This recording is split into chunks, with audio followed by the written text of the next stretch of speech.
What's up? What's up? I see my guy Mike's Chaotic Gardening is in here already. What's going on, Mike? Appreciate you, Mike. What's going on, Jackie Griffin? Thank you for coming in. See y'all the first two in the room. We're gonna kind of mosey around a little bit and just kind of let everybody get checked in.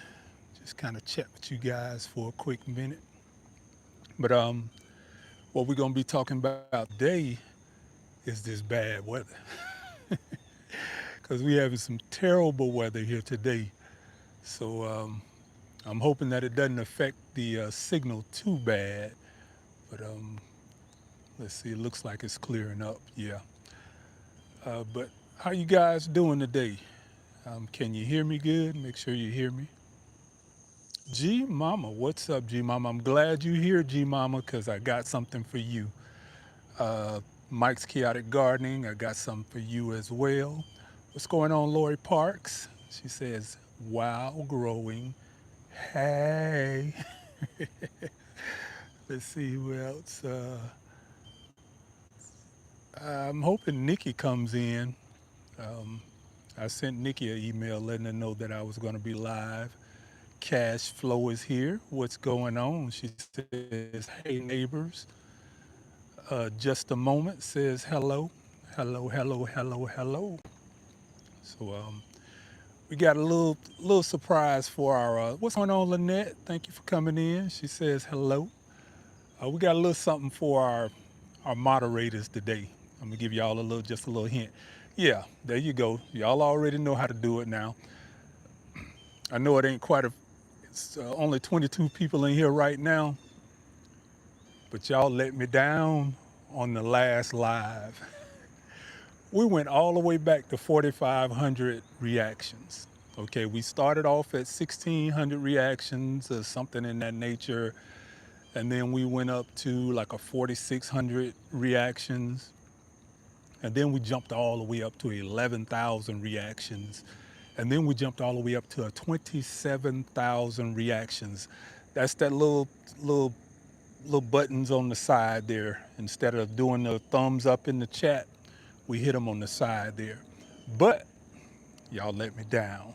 See, I got a little cocky because I thought we was gonna do a little better than 27,000, but we dropped back down.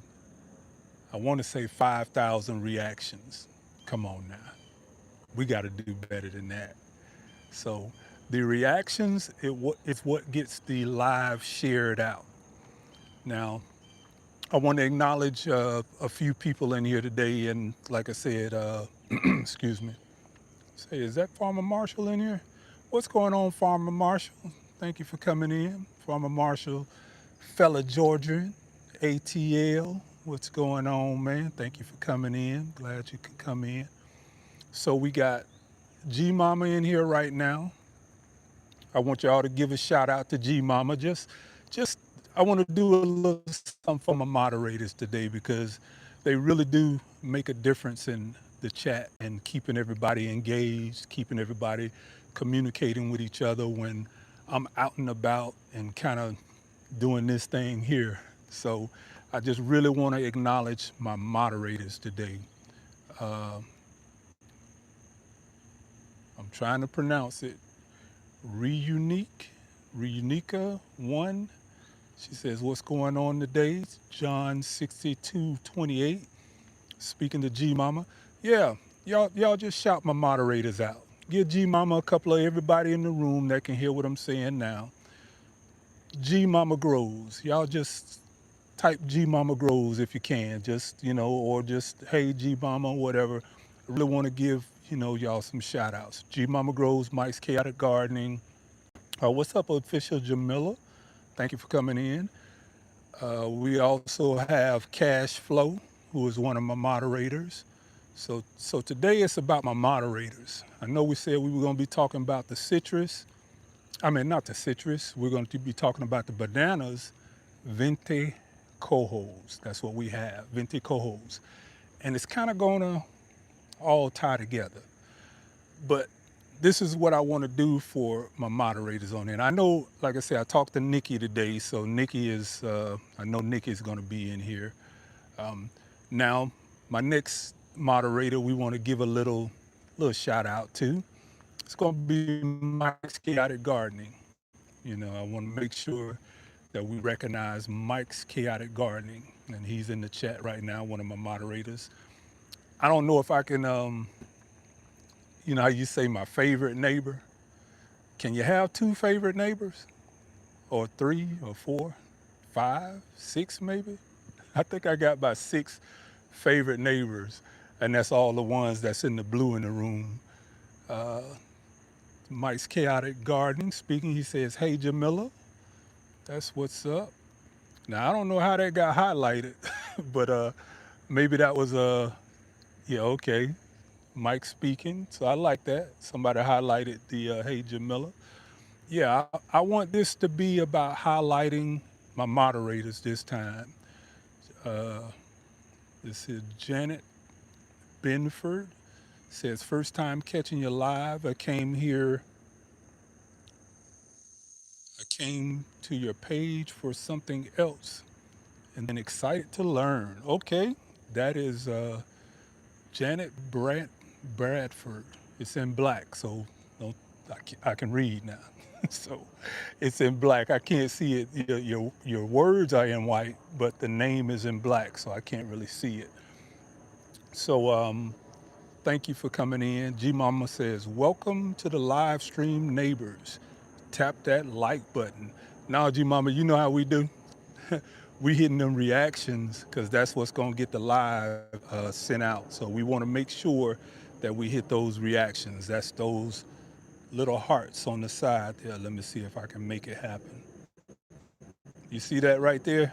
It's popping up on the screen. That's what we want to be seeing through this entire live. Because again, we got all the way up to 27,000 reactions, and then we crashed and burned on the last live. So maybe I just wasn't giving up, you know, the information, but I thought it was a pretty decent live. So OCD is chick. She said, "Good evening, GOTB and neighbors." That's Nikki, the OCD is chick, one of my moderators. Y'all give Nikki some love. Nikki's the OCDist chick. If y'all not following any of my moderators, please check them out. I mean, they come in, they support, they keep the room under control. You know, if we get any, I don't even know what you call them, the, what do you call those people that come in? Because we ain't never had none. I don't want to speak it up, but we've really never had anybody crash the lives. Everybody comes in, they enjoy themselves, and we all get there. That's right, Chi Mama. Hit those reactions. That's what we want. P. Will, what's going on? Popeye, the Sailor Man. That's what I'm talking about. What's going on, Popeye? Thank you for coming in. Let's see who else we got in here.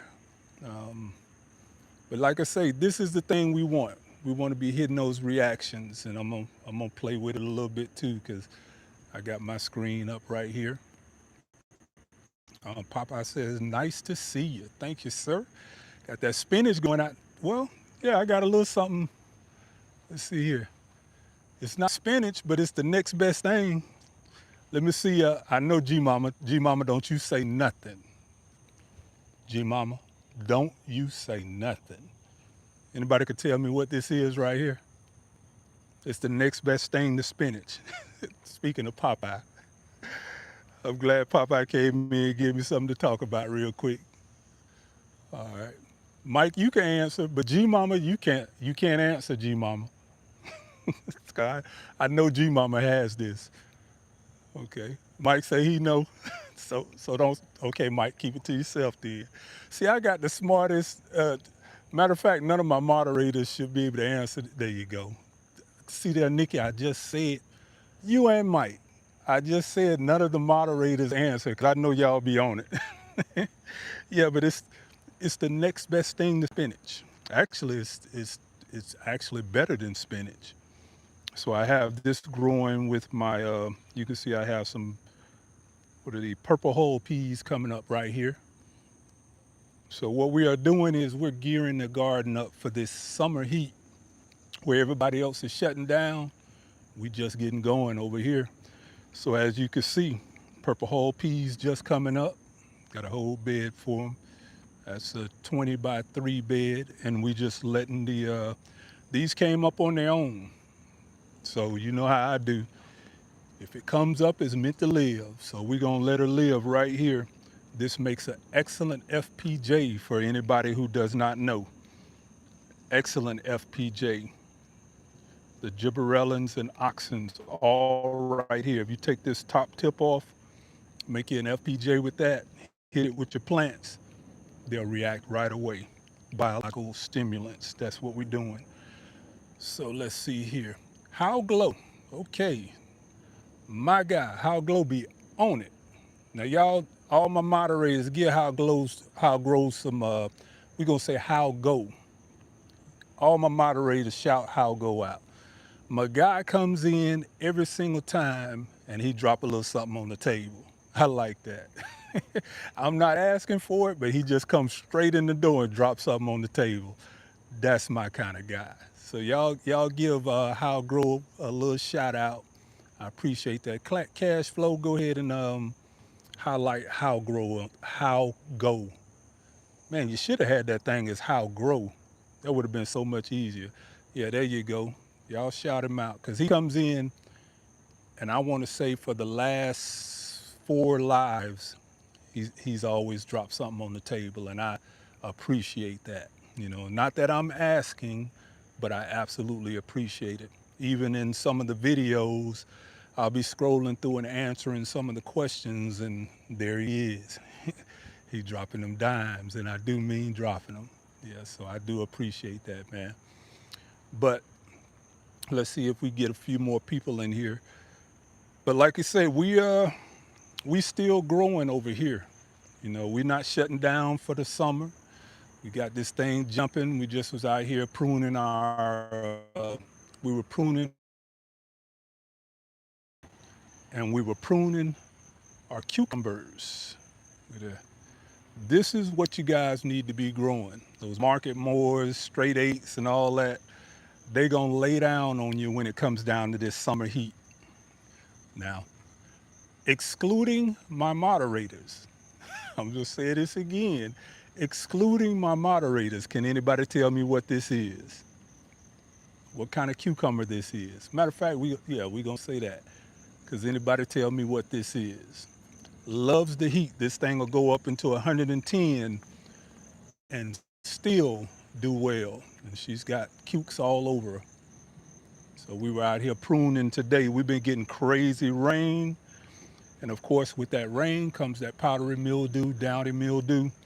And we're just trying to keep the vine opened up so we don't get any funguses on there. But as you can see, she is giving it. That's right. My man is straight. What is that? FFSYAL. Thank you for coming in. Okay, RJ Smith hit it right. He said Armenian cucumber. That's right. John says Persian cucumber, but nope, that's an Armenian cucumber. That's what they that's what they are. They are prolific producers and they love the heat. So all the while we out here fighting, trying to get the all those other cucumbers to last through the humidity and battle this heat, these Armenian cucumbers stand right up on it.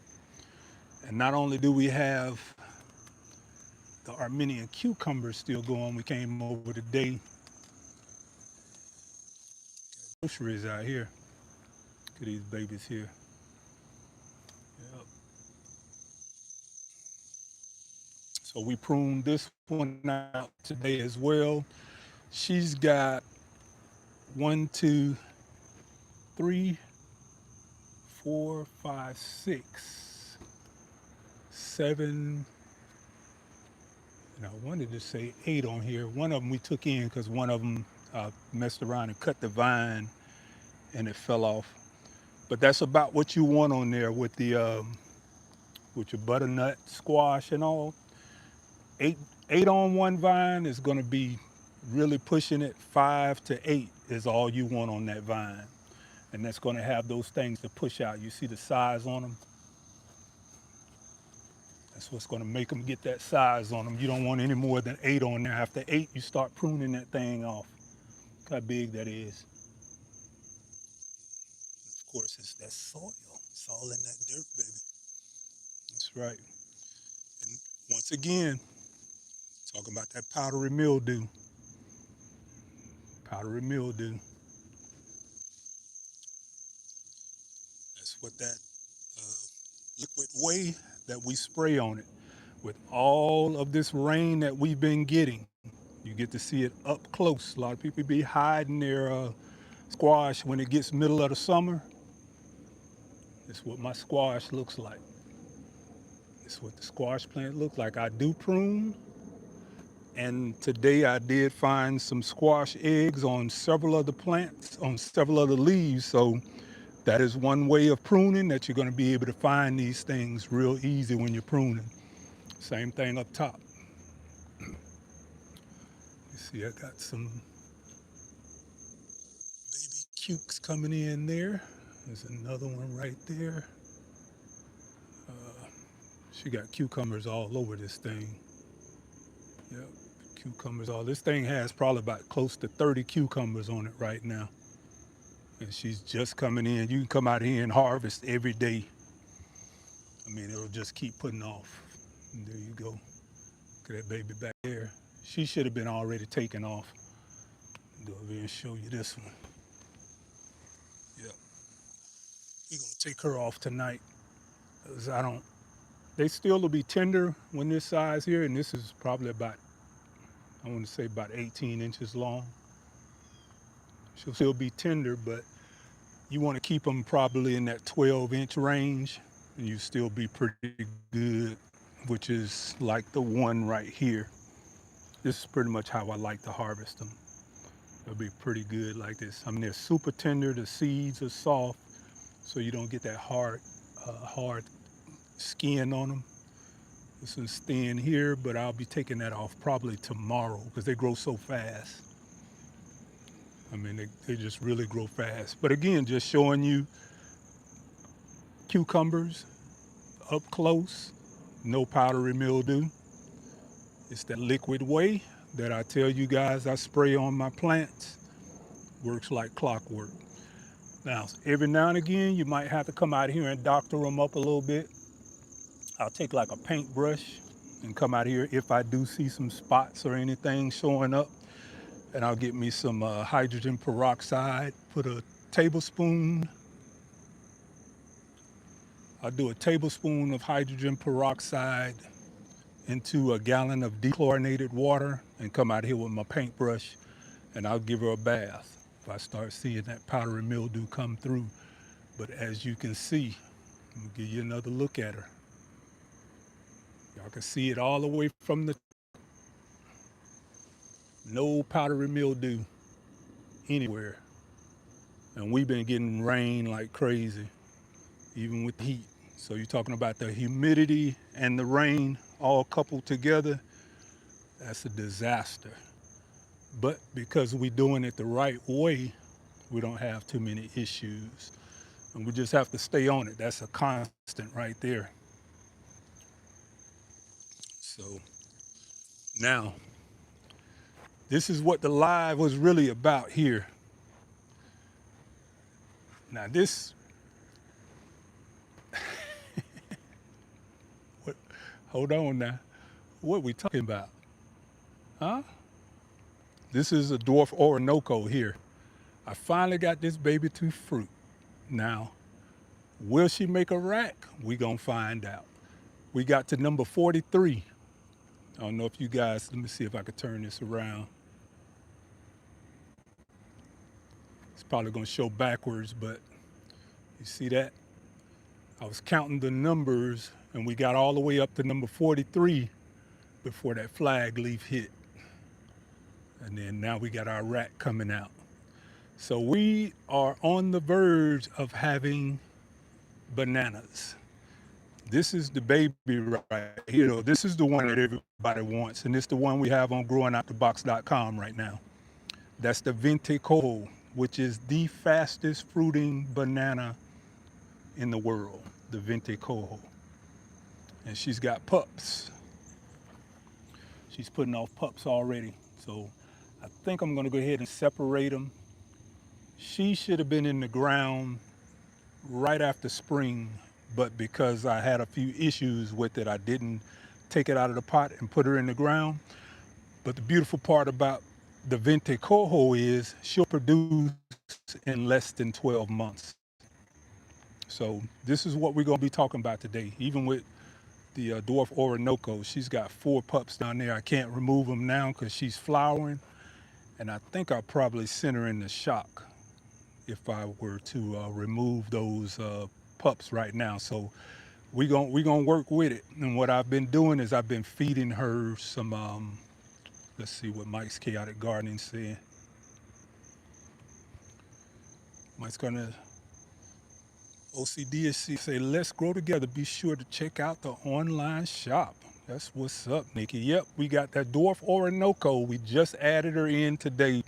So I got with my one of my vendors, and we now have the dwarf Orinoco. You can grow this anywhere. And the reason why I'm saying you can grow it anywhere is because of the way that you can grow it. And then when I say the way that you can grow it, we're talking about you take this in, you could take the corm out, or you could take the entire thing inside. She'll only get maybe 4. I know what I was reading, it says 6 to 8 feet tall. This never got past 6 feet last year. I think it might have got up to maybe 4.5 feet last year. That was another mother plant that was in there. These are the pups of the mother plant that didn't make it. But 4 to 5 feet, I think that's about as tall as she gets in this pot. But what I should have did was, if the mother plant had made it, I should have brought this out early spring and put her in the ground. You put her in the ground, she's gonna give you fruit. No matter what geographical location you are, if you got enough time, let's say maybe 4 or 5 months of decent weather, she'll give you fruit.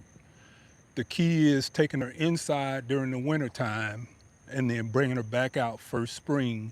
And soon as that soil warms up, put her in the ground and let her take off, and she'll give you fruit. This one, this particular one here, the dwarf Orinoco, that is, I want to say she's almost 2 years. Yeah, she's almost 2 years old. Never fruited. This is her first time fruiting. So that's a plus sign. What I have been doing is I've been feeding her the Mexican sunflower. Since I started putting that Mexican sunflower on it, the Tithonia diversifolia, I have to say that that's been the difference. So if you guys are growing bananas and you have an opportunity to put your hands on some Mexican sunflower, that she loves it. Mexican sunflower is full of potassium. And what I do is, not so much as a root drench, but I do the foliar feeds with the FPJ of the Mexican sunflower.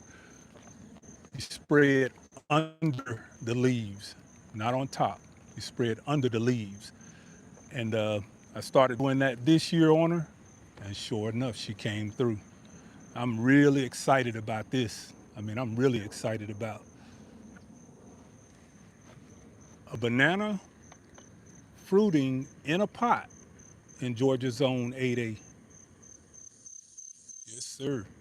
Now we're gonna have to stake her up, because once that rack starts getting out, it's gonna throw the whole pot off balance. So we're gonna go ahead and just take you guys over here, show you what's going on. Mike, I gotta give you a shout out, brother. Godzilla over there, she done took over the cage. But look at what's happening with the yellow squash. The yellow squash is catching up. I mean, this is, I can't explain it any better than showing it. Yep. And I was having a little questions. Let me see if I could get this thing opened up here. I'm gonna try to open the cage up, take you guys in. But we're gonna go back to the bananas in a second. Then I'm gonna tell you guys why we're talking about the bananas and my moderators at the same time. Oh boy. Let's see here. All right. So let's go into the squash cage.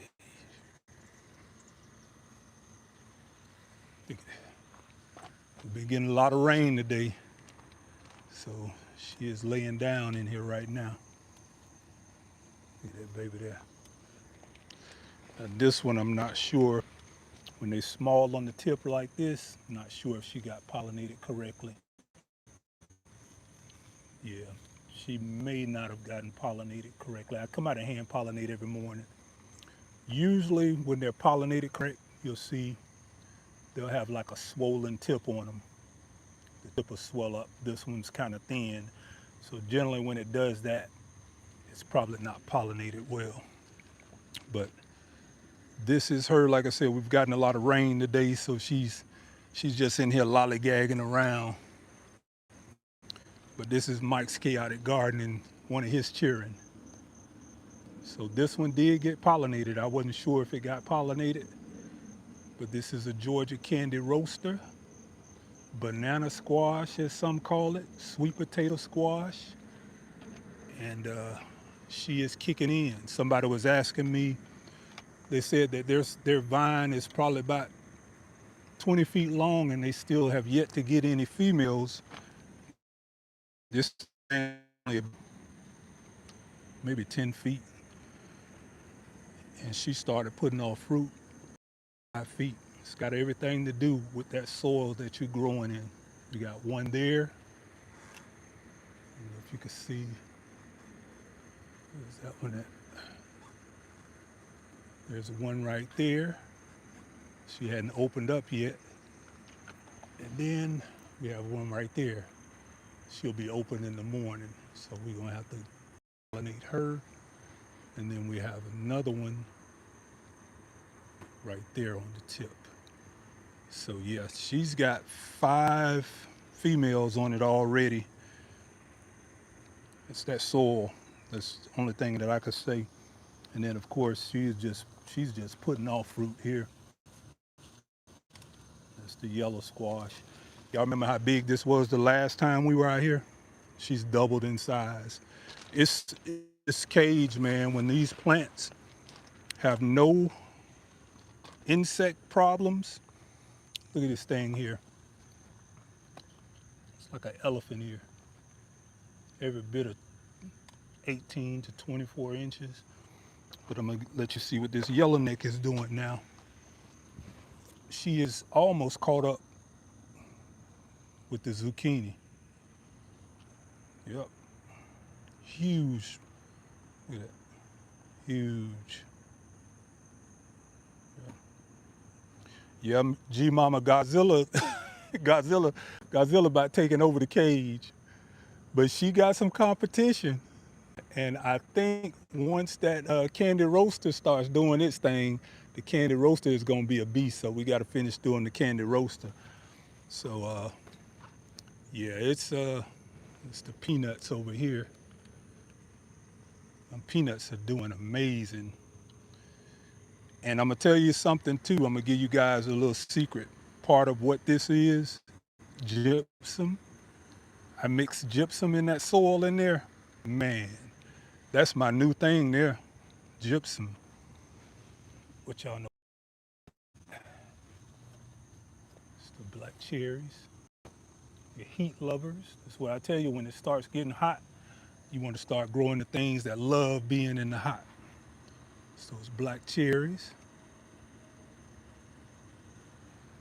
Black cherries she is putting on. Yes, sir, she is putting on. She's probably about 6 feet tall now.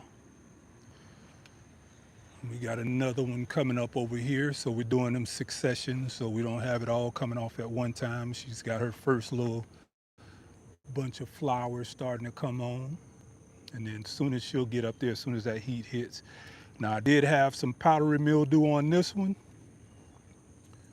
I gave her a bath. Powdery mildew is gone. 1 tablespoon of was this peroxide, 3% peroxide, dechlorinated dechloramine water is what I put in it.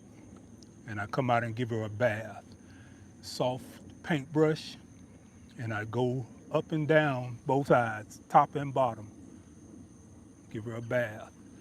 So what I'm trying to do also, I'm experimenting a little bit. So what I'm doing is I'm experimenting a little bit because I want to see if I can do this same thing outside of the cage that I'm doing inside of the cage. Now, she's not as big. Now, this is the sister plant to the one that's in there, so you can see the difference in the size. She is probably a fraction of the size of the yellow squash that's in the cage. But of course, that's a fresh bed, so that's notable for that. But what I'm going to be doing over here, I'm going to do the same thing that I did in that gypsum. Gypsum is my new ish. I'm loving it. That's the reason why these peanuts are standing up like they're standing up right now. Gypsum.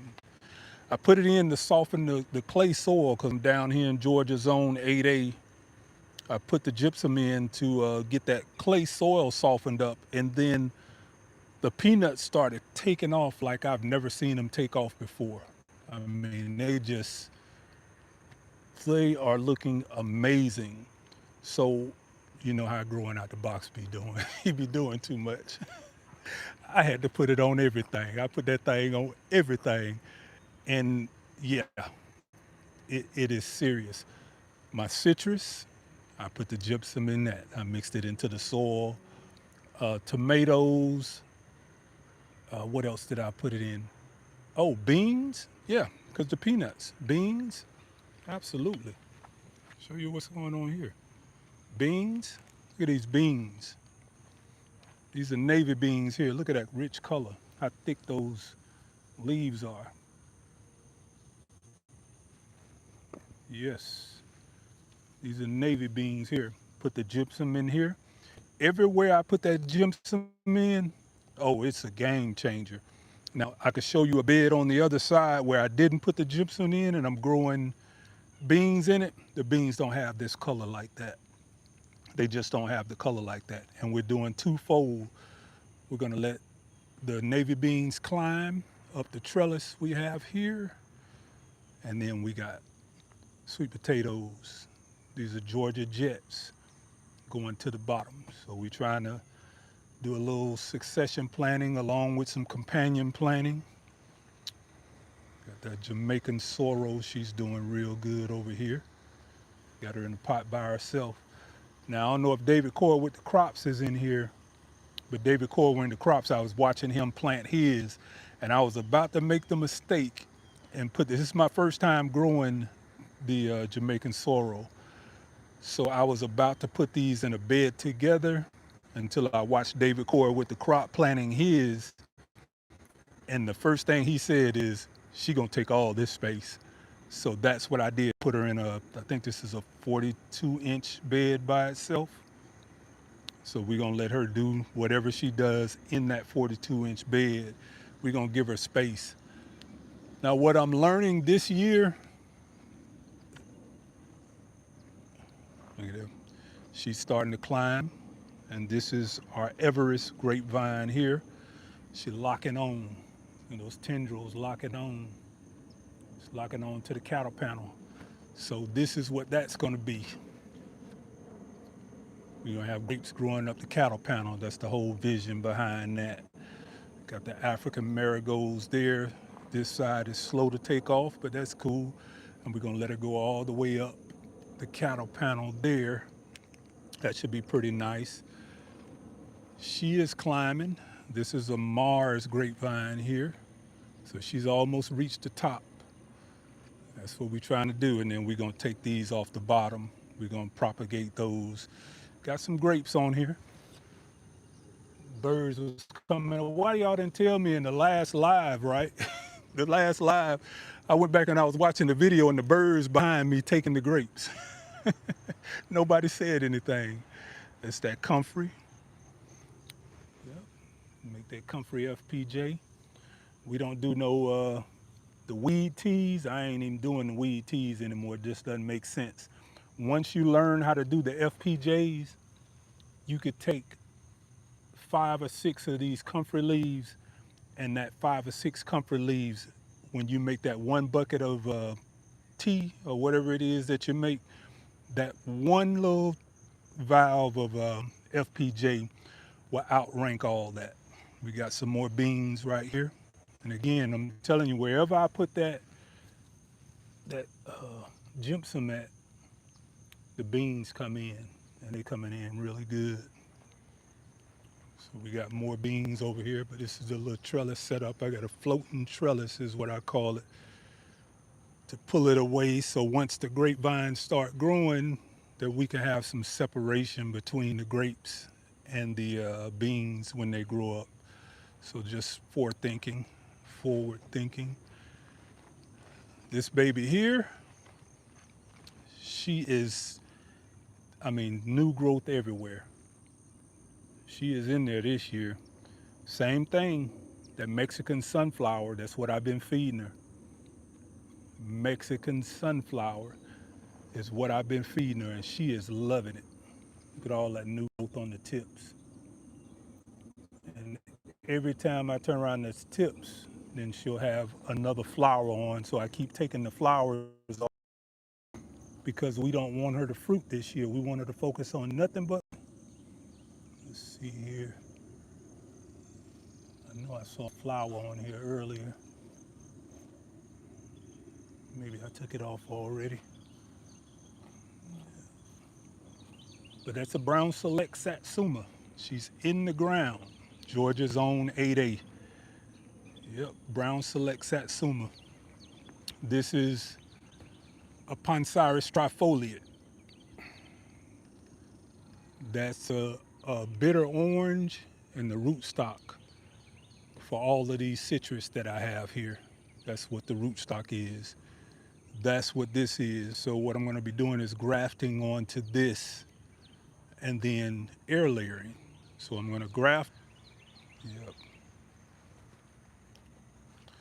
So we we having some bad weather here today. So I came out right as the little rainstorm kind of left us, and was hoping to be able to get in the chat. So hopefully you guys are still with me. Y'all give me some thumbs up in the chat if y'all still with me, because I thought I lost the signal and then we came back. How Gal says fermented plant juice, FPJ. Uh, Big Rob, what's up? The mad scientist is what he says. Static air messing. Okay, let's see. Okay, so I'm back in. All right, good. Yeah, so for those who are probably wondering, well, what am I talking about? Mexican sunflower. This is my Mexican sunflower right here. Tithonia diversifolia. So what we do is I'll come over and I'll take this entire branch off. You want the tips. This is all you want. Let me turn this around so you guys can see what I'm talking about. This is all you want, is the tips. So what I do is I come out and I harvest the tips off of them. That's where all your growth hormones are going to be at, in the tips. You take that. They call them gibberellins, auxins, and cytokinins. We ain't going to get into all what it means because, you know, growing out the box, we doing too much. But this is, anytime you're harvesting to make your FPJs, that's what you want, the tips. This is where all those growth hormones are at. And then what'll happen is when you take the tip off, she's gonna do that. She's just gonna start putting off new growth everywhere. So I see some people have their Mexican sunflower 6, 7 feet tall. This thing's gonna probably get no taller than 5 feet, but she's gonna be a bush. And the reason why we're doing that is when we tip it, she's gonna give you the tips. That's what you want. I see a lot of people take the leaves from all the way down the stalk and they'll thin out because she will put on leaves, but look at what happens when you tip it. She'll put on fresh tips all the way down. That's what you want when you're doing your FPJs. You want the tips top 2 to 3 inches. And then when you take those top 2 to 3 inches off, she'll spread. That's gonna give you more. This one plant, I've seen people take the entire Mexican sunflower plant out and make a tea with it. Just a waste of time. I could take 5 of these tips off, mix it 50-50 with carbonado sugar, and that'll last me an entire season. This one plant will last me the entire season when you do an FPJ. So we put her on the plums. These plum trees are only a year old. Y'all watched me plant these last year. This is the growth that they put on in 1 year. These were just put in summer of last year. This is what I'm feeding them, all of my natural inputs that we are growing right here. You see how tall this thing? This thing is almost, I would say at least 12 feet tall, 1 year. And not just the height, look at the girth. This is what you want to look at, because that's going to tell what your plant health is when you start looking at the girth. That thing, how thick it is. That's what's going to make her survive that winter. This is a 1-year-old plant. It's only been in my garden for 1 year. She was this tall last year. So I'm gonna back up off of it and let you see. She was 3 feet tall last year when we put her in. Look at all that growth. That is the Shiro plum. That's a yellow Shiro. How go? How gal, or I guess we're gonna say how gal. There you go again, dropping that money on the nightstand. I appreciate you, man. I really do appreciate you. But yeah, that one was put in last year, and she's had some tremendous growth. This one was put in last year. This is what they call a prune plum or an Italian plum. She's, I'd say maybe about 7 feet, 8 feet tall.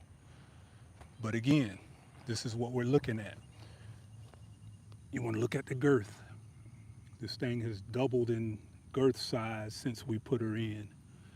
She pretty much was almost this size. I'm not going to say quite this size, but pretty much this size last year. We just put this in maybe a month ago. This is a Fuyu persimmon. So we're going to see how she progresses over the next few months. So we're having some bad weather here. So we're having bad weather here. So that's the reason why we're going to have some little buffering in and out. Hoping you guys don't drop out. But this is one of the cuttings from our Mexican sunflower. And look at, she's putting off all the side growth. So I can literally have someone to grow a 6-foot bush and do a weed tea with it, a steep tea. And I can take this little plant here and make a concentrate of FPJ, and it's more potent than that weed tea. Stop doing the steep teas. That's a waste of your time. It's a waste of resources and a waste of your time. And why do I say that? Because that's what the garden looks like. The garden telling me that this is what you want to do. The garden is telling it. It's what I put on the garden. It dictates what happens. If I didn't see a response happening with that, I wouldn't be doing it. So yeah, that Mexican sunflower, the comfrey, the Love Lies Bleeding Amaranth that we have right here, that's also an FPJ, dynamic accumulators. This is a great source of potassium. Uh, what else we have in here? Just cytokinins, just all growth stimulants. This is one of the most powerful plants on earth. Love lies bleeding amaranth. And again, we still growing tomatoes. Where everybody else tomatoes have kind of dud it out, we still got tomatoes going. That's because we putting the FPJs on them. Still got tomatoes. They're not in the best shape, but they still surviving. Still got tomatoes going. But I go to the cherries around this time of the year. We just took up some of our, these were growing in the ground back there. This is a yellow long neck. For those who like making jams, jellies, and you want to get rid of all that sugar, you want to grow a yellow long neck fig. Yellow long neck fig is one of the sweetest that you're going to find out there, and you can get rid of that sugar that you're putting in and making those jams, and you can use this and the pectins from your trifoliate. This puts off the pectins that you need to get it to thicken up, but this is the sugars that you need. Between this and this, we can make all the jellies and jams we need without all that sugar. And this is pretty much what the garden's looking like. Citrus is going crazy over here. So we're gonna sit down and chop it up a little bit. See what we're talking about in the chat. Because I think that rain's gonna come back in the next hour. And then we're gonna talk about why the bananas we were talking about and why I was shouting out my moderators in the beginning. And we're gonna make it make sense now. All right, so over here, it's my little office. I love this little spot right here, man. This is my little spot right here. I give me if I drink, I don't drink, but if I did, this would be the spot with the bubbly, because this is my cool spot. I really love this little area right here, man, and it gives a nice little vibe when you're out here chatting. And how Gold says, my pleasure. I'm learning a lot. I really appreciate it, man. Let's see. Let's get down here to the chat. See what's going on. Yeah, y'all hit me. There you go. Let's do this thing here right. Let's see if I can get them hearts going. I don't know if I'm in there or not. Mike says he pulled his male squash blossoms until the females started to show up. You can eat them. That's right. You can eat them in salads. That's just right. G Mama is speaking to Just Ella. OCD is speaking to Just Ella. Heavy Juice Picks says, you good guy, very organized and caring. Yeah, this is all about, we call them neighbors here. I don't call you guys subscribers or followers. We call each other neighbors over here, and that's really what we do. We share, whatever it is that we're doing, we share. And that's a perfect segue to where I'm going right now. G Mama is in here. That's one of my moderators. Mike's Chaotic Gardening, one of my moderators. OCD is Chick, one of my moderators.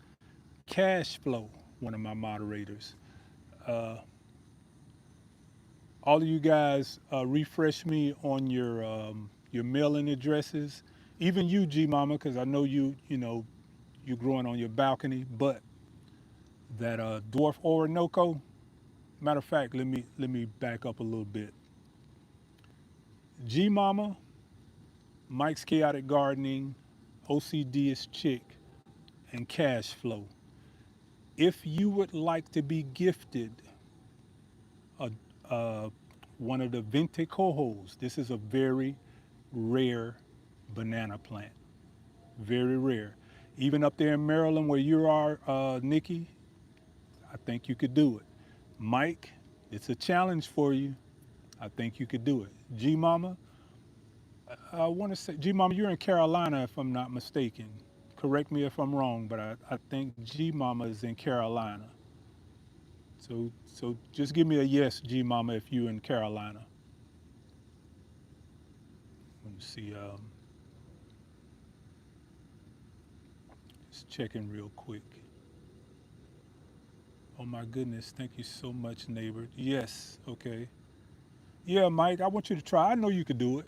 Even if you can keep them as house plants. Because they only get maybe four. Like I said, mine got up to about 4 feet last year.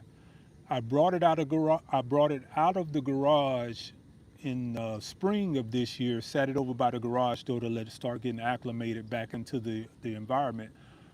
And I bought, because I had this squash cage and I got a couple other projects that I'm going on.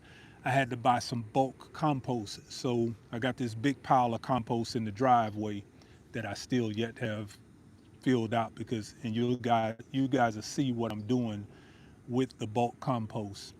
I got a couple of we got some things coming real soon. Uh, I want to make how go would you like to become a moderator?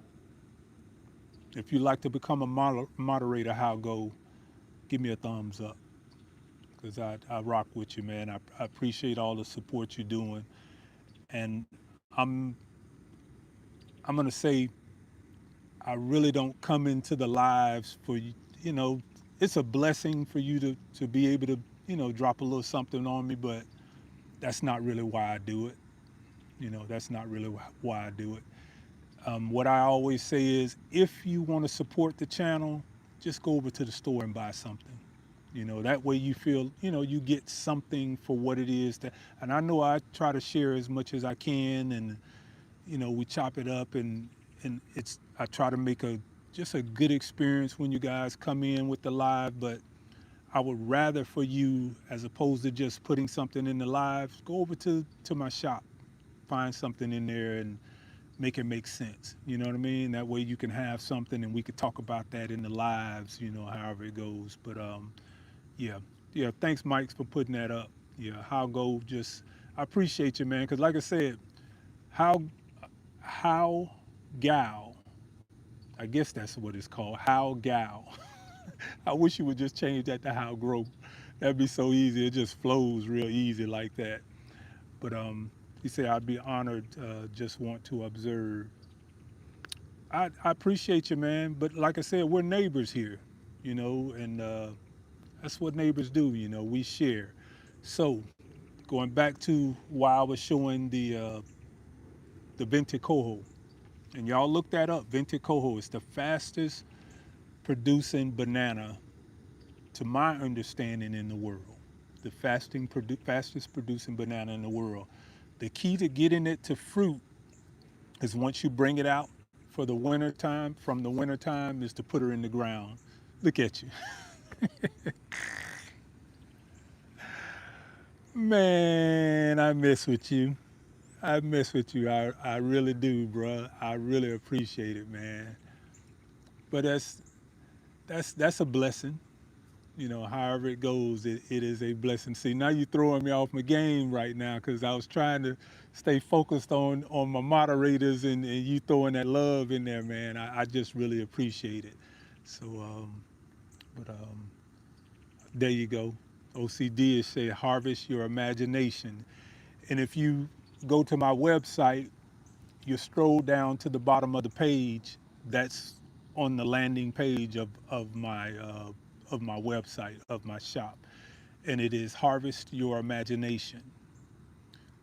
That's what growing out the box is, and that is what doing too much is about.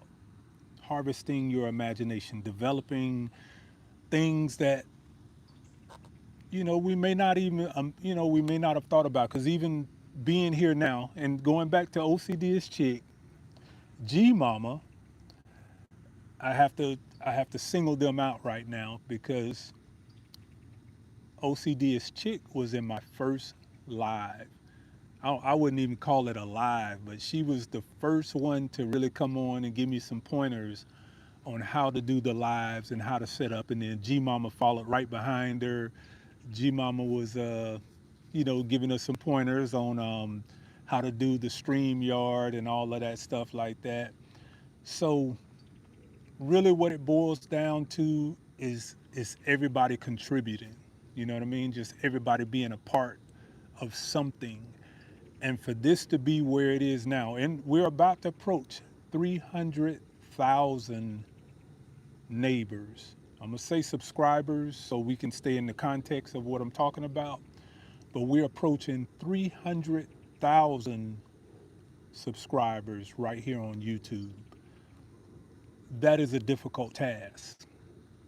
I got 527,000 on Facebook, 430 some thousand on Instagram, 80 some thousand on TikTok. And right here on YouTube, we're about to connect with 300,000 subscribers, 300,000 neighbors right here on YouTube. And YouTube is the hardest platform to grow on. Please believe it. Y'all see what I'm rocking right here? This is official. This is official. That growing out the box didn't make that. That's official. That's official. I got the light, I got the plaque, but more than anything, I have you guys. That's the difference. You know what I mean? Because I would not be where I'm at right now if it were not for you guys. And in particular, people like Nikki, G Mama, Mike's Chaotic Gardening, Cash Flow, who is not here. One of our moderators that's not here. Uh, Sunshine. There you go. Where is she? Is she in the room? South Carolina, Mid Carolina newbie. I'm trying to read the name there. Susan. This, y'all forgive me for the names because on my screen the names are blacked out. It's kind of like a gray and black, but then the words are highlighted so I can read the actual comment, but I can't really see the name. So I do see Susan something. Somebody type the name in the room so I can see what the name is. Uh, GTUS GTU 908 says peace and I appreciate you. You have come a long way since the beginning. Doing too much. Doing too much. Somebody, if y'all haven't noticed, the T-shirts are actually, and I really didn't even want to talk about the T-shirt, but y'all know I can't hold water. So, the T-shirt. Okay, Susan Galani. I guess that's Galani. Susan Galani. Susan, forgive me if I'm jacking your name up, but I appreciate it. B. Carrari, we say watching from Las Cruz, Mexico. I've been a subscriber to you for a minute. The first time catching you live. Good to see and hear you grow wonderful garden here in the hot desert southeast. All right, that's what's up. I appreciate you coming in. But going back to my moderators, and again with the Veinte Cohol Banana, these are just some ways that I say thank you to you guys for being a part of the journey. I'm not going to say my journey, but the journey, because this is something that as it grows and it continues to grow, I want the community to be a part of everything that's happening here. You know, we got it's just some amazing stuff happening in the background. And I'm hoping for our YouTube 300,000 celebration. Everybody that's in this room now, it's 96 in here right now. Okay. Everybody that's in this room right now, you want to be here for the 300,000 celebration. I'm just going to say that. You want to be here for the 300,000 celebration. I have my distributor now out of Asia for our raised beds. So we're going to have the raised beds. It's just a whole gamut of things that are happening in the background, and why I know a lot of times y'all will see me over in Miss Linda's chat And of late, I just haven't had a chance to really break away from the things that I'm doing to kind of like socialize. So that's the reason why I've been coming on and doing my own lives a lot lately. I'm trying to do either a Monday or a Friday. The way my schedule fluctuates, it'll be either a Monday or a Friday. So 7 o'clock, lights out live is what we call it. Got my little, my little tiki lights up here. I ain't even got my tiki lights in the scene. Gotta have that. There you go. There you go. Because this is the lights out live. This is the theme of the of our live streams. The theme is we kind of walk around the garden. For those who are new here, we walk around the garden. We show some things. We talk about it, and then we come back here and then we chop it up. Basically, if you have any questions, you can ask your questions. If we want to talk about something else, we could talk about something else. I am so all over the place. There is no rhyme or reason to some of the things that I do, which is why a lot of times I want everybody, my moderators, y'all know the slogan, growing out the box you be, and y'all gonna see why we do this thing now. Fill that in for me. But for those who are just getting here, sometimes yeah, I get a little excited when I'm out here in the garden. And I love sharing not just what I'm doing, but just the inspiration that you guys bring to the live stream and allowing me to be in front of you. And coming from where I've been, and man, you go back and watch my first lives, they were terrible. Uh, but all of that is in the nature of growth. So it's the same way when we first plant our first seeds, when we first bring those first plants home from the garden center, it's all a beginning. And that's something that I try to encourage and be inspiration on, more so than the garden, just life in general. Just try things that you haven't tried before. Try to do things that you haven't done before. Harvest your imagination, because you'll be surprised at the things that are possible if we just put that foot forward. You don't necessarily have to know exactly where you're going, but you just have to be going somewhere. And it's going to lead to something. I don't know what it is, but it's going to lead to something.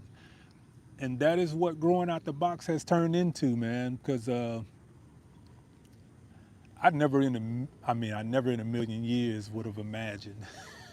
I mean, I never in a million years would have imagined. Uh, 2021 to 2026. That's the garden is new. This is not something I've been doing all my life. Your questions is what fast paced me to being where I'm at because I'm doing too much. So if you ask me a question and I don't know the answer to it, I'm gonna go probably and look it up. I'm gonna research it. And from the research that I do, if I'll genuinely find like a jewel inside of that research, and that's what I usually make my videos about. So people will be like, well, wow, I never knew that. Well, probably it's a question that somebody in the chat or somebody in one of the comments asked me, and in searching for that answer for them, this is where I discover those jewels at. So in servicing and being of service to others has been my greatest growth potential. That's how this is happening. This is not because I came to the table with all of these things. This is something that's happened because I came to serve. And by what I mean coming to serve is I just want to share whatever it is that we have going on here. And that's why I want to send my moderators again one of the Veinte Cohols. This is something that we just added to the store yesterday. We had a couple of people ask after I showed the bananas last week. A couple of people in my area that were saying, "Wow, I'm in, Georgia Zone 8A. I didn't know that a banana with fruit." Well, that's my first year having the fruit. And then one of my suppliers for my live plants contacted me, and the supplier was like, "Hey, they have the Veinte Cohol, which is what I have. I didn't know that they had the Veinte Cohol." So we added that to the shop, and now we have the Veinte Cohol for sale. Less than 12 months, you should be able to get fruit out of that. And it's a very manageable plant. It's nothing that you're gonna have to have these big grow containers. So somebody like G Mama who's on a balcony growing, somebody like Mike who has a short growing season. He's up in Minnesota. OCD is chick. She's in Maryland. See, all of these people, it's crazy because this is when you start talking about community and neighbors, so to speak. I've been watching Nikki on Wind Down Wednesday, her uh, Hands in the Dirt, and Bougie Prepper, G Mama. G Mama, giving credit where credit is due. I got to give you your roses. Matter of fact, let me see if I can find a rose on here. I'm going to give you a 100 though. Give you some hearts. G Mama. G Mama is the inspiration behind me even doing the lives out here in the garden. So so everybody that's a part of the community has been a part of the build. You know what I mean? This is all the result of the community building this whole structure of what growing out the box is and has become. Yeah, I was watching up one morning traveling and I pop on and G Mama's in her on her balcony early in the morning. She's up potting and I was like, wow, okay, I like that.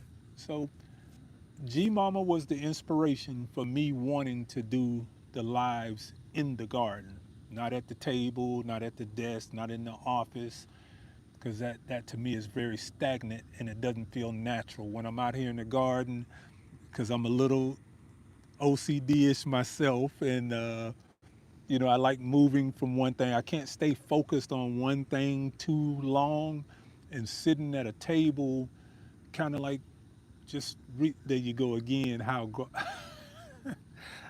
gal, man, you don't have to do that. You don't have to do that. I appreciate it though. You don't have to do that. Let me go down here and read some of. Okay, so somebody made how gal. You are now moderating how gal. So that means email me how gal.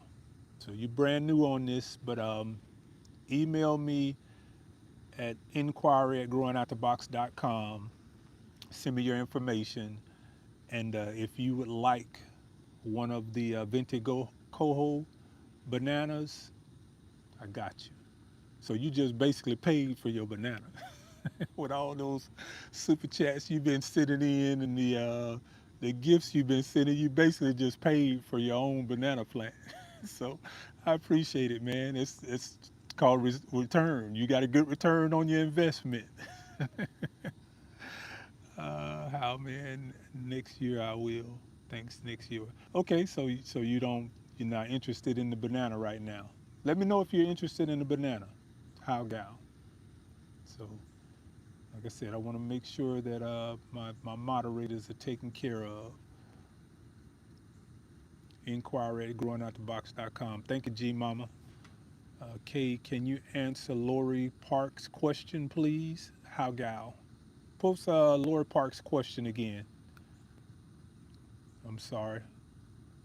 Lori Parks, my apologies for missing your question. So everybody's saying we missed Lori Parks' question. Where is Lori Parks' question? Can my moderator on screen pull up Lori Parks' question?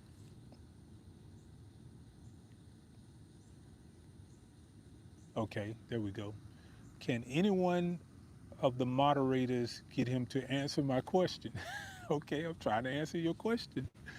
I asked him about a particular tomato more than one time. Thank you. You got to ask the question again because my screen that I'm reading from is below me, my camera is above me. So that's my moderator's job to bring that to my attention when the question's in the chat. So can you please ask the question again? J3GS Farms, what's going on, man? Says hello, chat. Okay. We'd like to get information from you on how to grow a particular. The tomato itself is like a tomato, and you can only grow it by seed order online. Okay, would like for you to get some information for you to grow on this particular tomato called the tomato. The tomato itself looks like a tomato,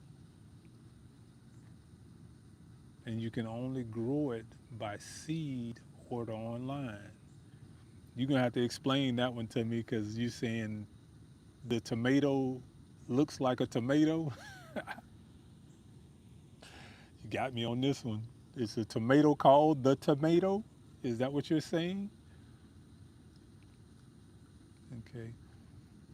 P. Will. Let's see what P. Will is saying. He said, I'm trying to learn more about gardening. I also dig into researching and finding myself falling into many info rabbit holes. My grow, Mr. Grower, not the box. Uh, you are thinking about becoming a master gardener. No, but um, I speak at a lot of master gardeners things. Uh, in particular, Douglas County Master Gardener. I've done, I think, three of those, and that's with the University of Georgia Master Gardener program. So, yeah, I speak at them, but becoming a Master Gardener, I'm not really interested in accolades. Not when it comes to just having something, a certificate on the wall that says I know something. I'm not really interested in. I probably would be the worst student because I go against the grain a lot. You know, I just go against the grain. That's the reason why the channel is called Growing Out the Box. I do things that probably the average gardener would tell me won't work, and which is going to make me try to figure it out even more. So, um, what's an example? Let me try to give an example of some things. Oh, even from my fulvic acid, right? One of the smart people. And I call them the smart people, the ones with the plaques on the wall. And this is no dig at anybody that's gone and did their research and got their diplomas and certificates and degrees. This is no dig at those, but using the example of I come from the entertainment industry.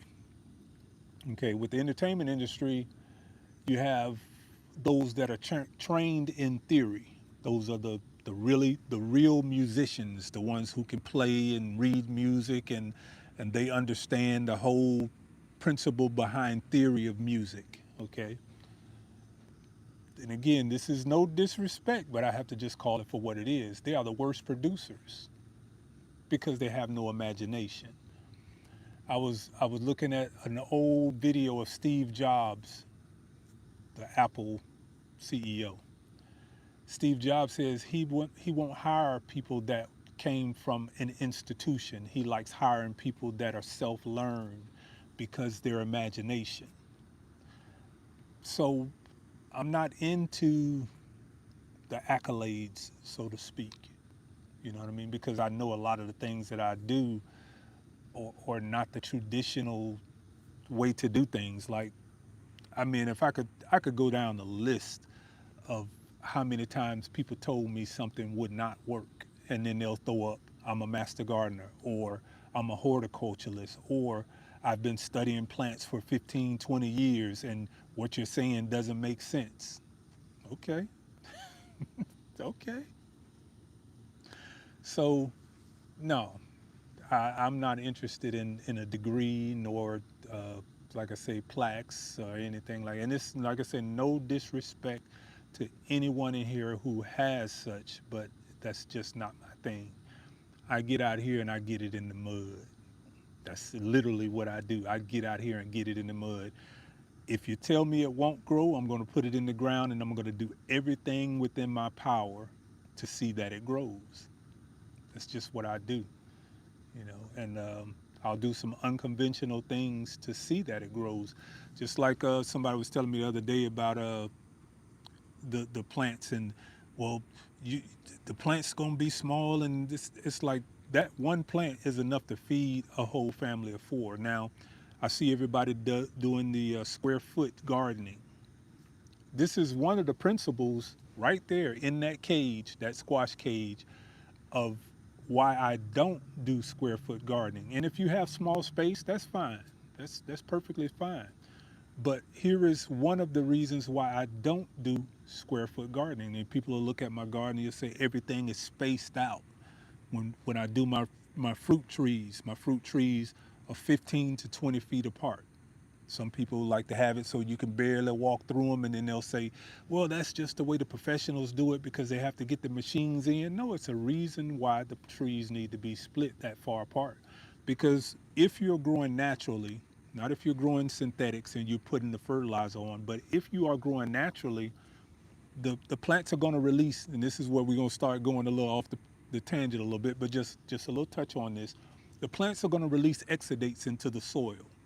Those exudates is what draws in the bacteria and the fungi.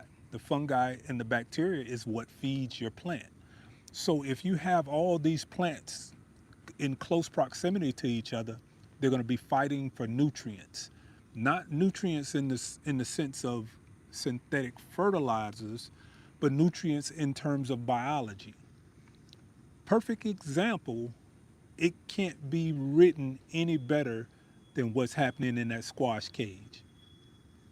The squash cage has, each plant has its own little vicinity, at least 24 inches between each plant. And they are growing larger than any squash plant that I've ever grown. That's because they have their own space. They're sending out those exudates into the soil and they're bringing those microbes back in, and that is what's feeding them, that symbiotic relationship. So, by me not watering with my water hose, feeding them dechlorinated water, it keeps my biological my biology in the soil active. The garden needs less water, you feed it less, and you're getting more fruit. I don't need a degree to explain that to you because you're looking at Godzilla, and I want to call what was the other little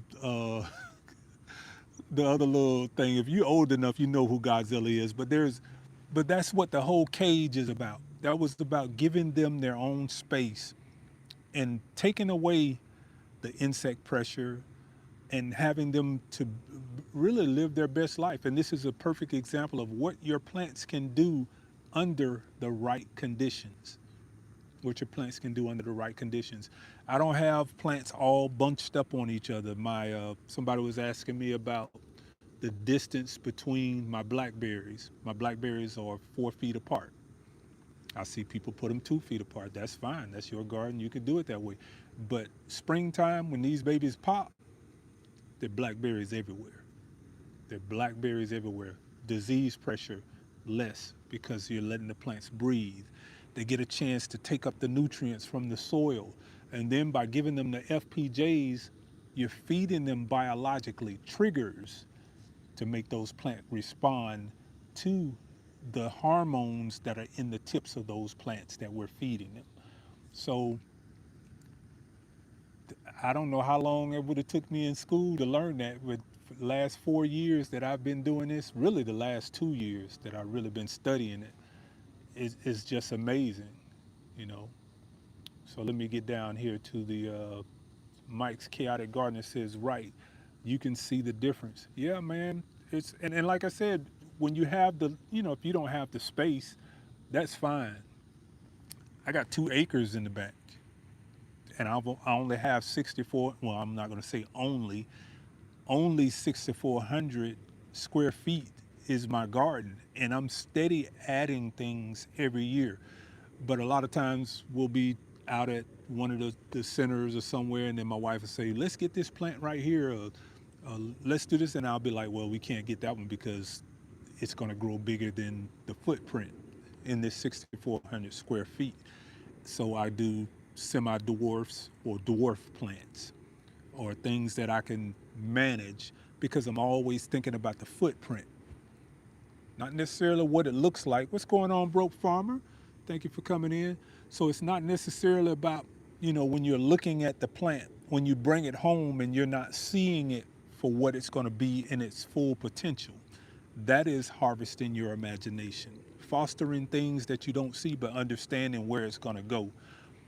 The grapevines, as simple as it is, they're sitting right here and they're climbing up one little thing. And right now it looks like a little puny little twig growing up.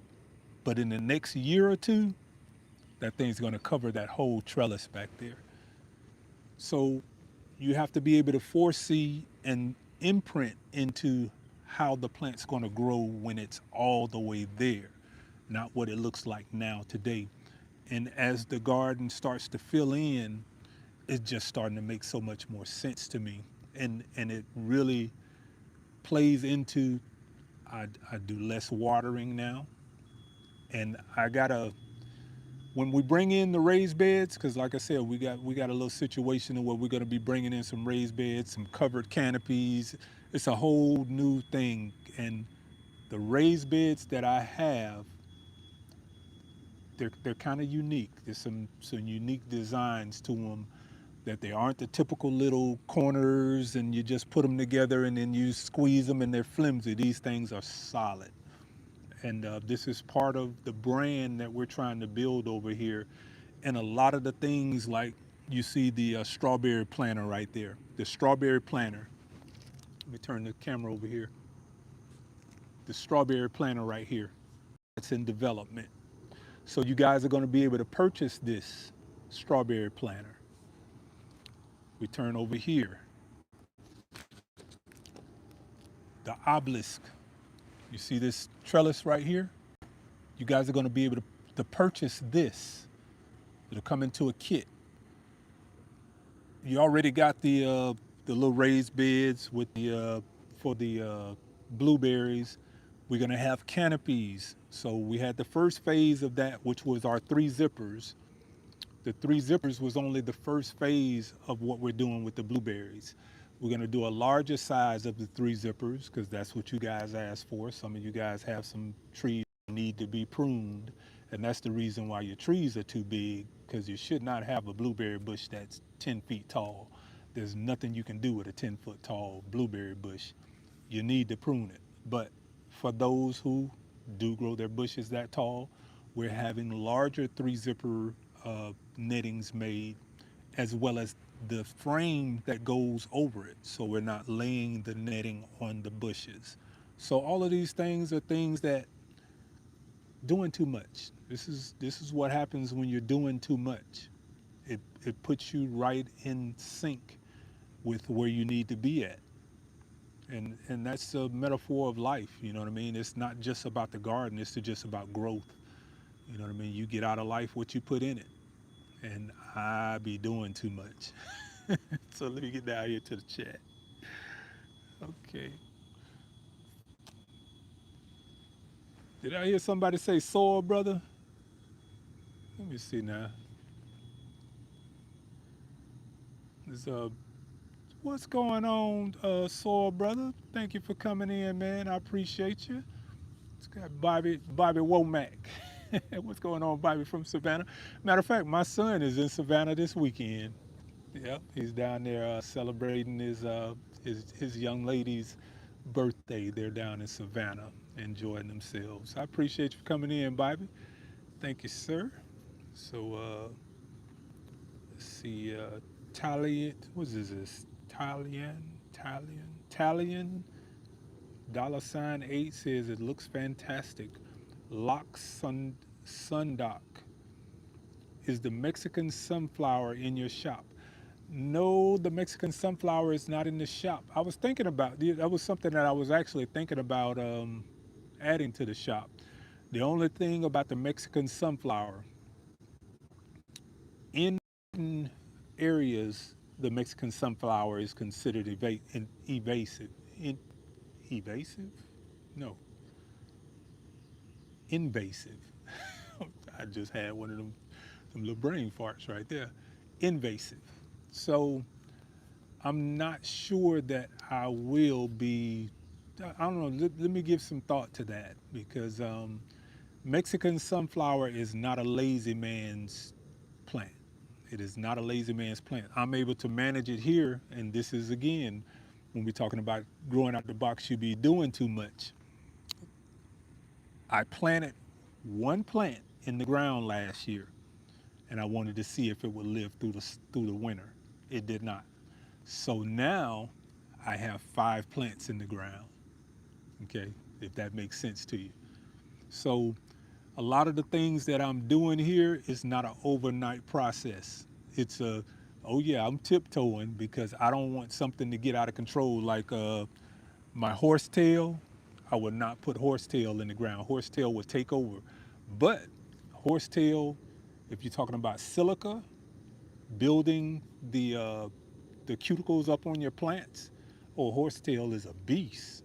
You make a tea out of that. Now that's one of the things FPJ wouldn't work with, but horsetail is excellent for hardening off your plant leaves, getting that cuticle solid.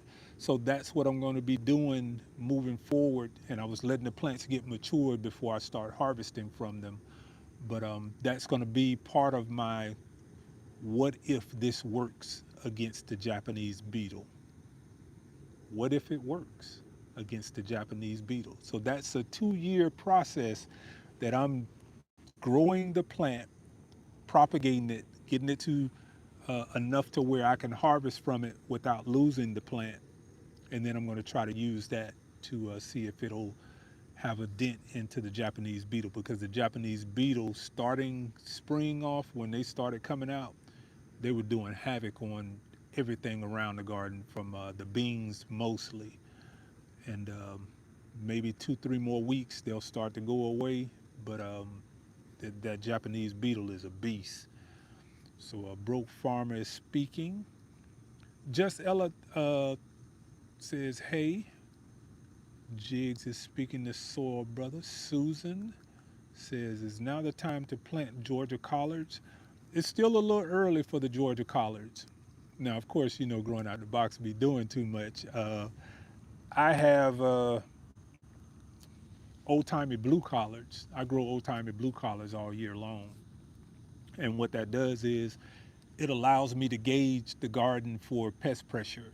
And if I see my old timey blue collards getting hit because they're a real thick collard leaf, when I see the insect pressure on them, it's kind of like a catch crop, but that lets me know that I need to probably add some more inputs into the soil so my bricks levels are dropping, and that's an indicator. So I use the collards as my indicator plant around the garden, because if the collards are getting attacked by that little white butterfly, then that means the bricks levels in the plant is not up to standard. So that means that I need to be putting a little more input into the soil and into my foliar feeds. So those are just one of the ways that I've learned to read the read the leaves. That's basically what I do. I read the leaves, and based upon that, that is how. And I'm gonna take you over here. Let you see this. Based upon that is how I keep these plants.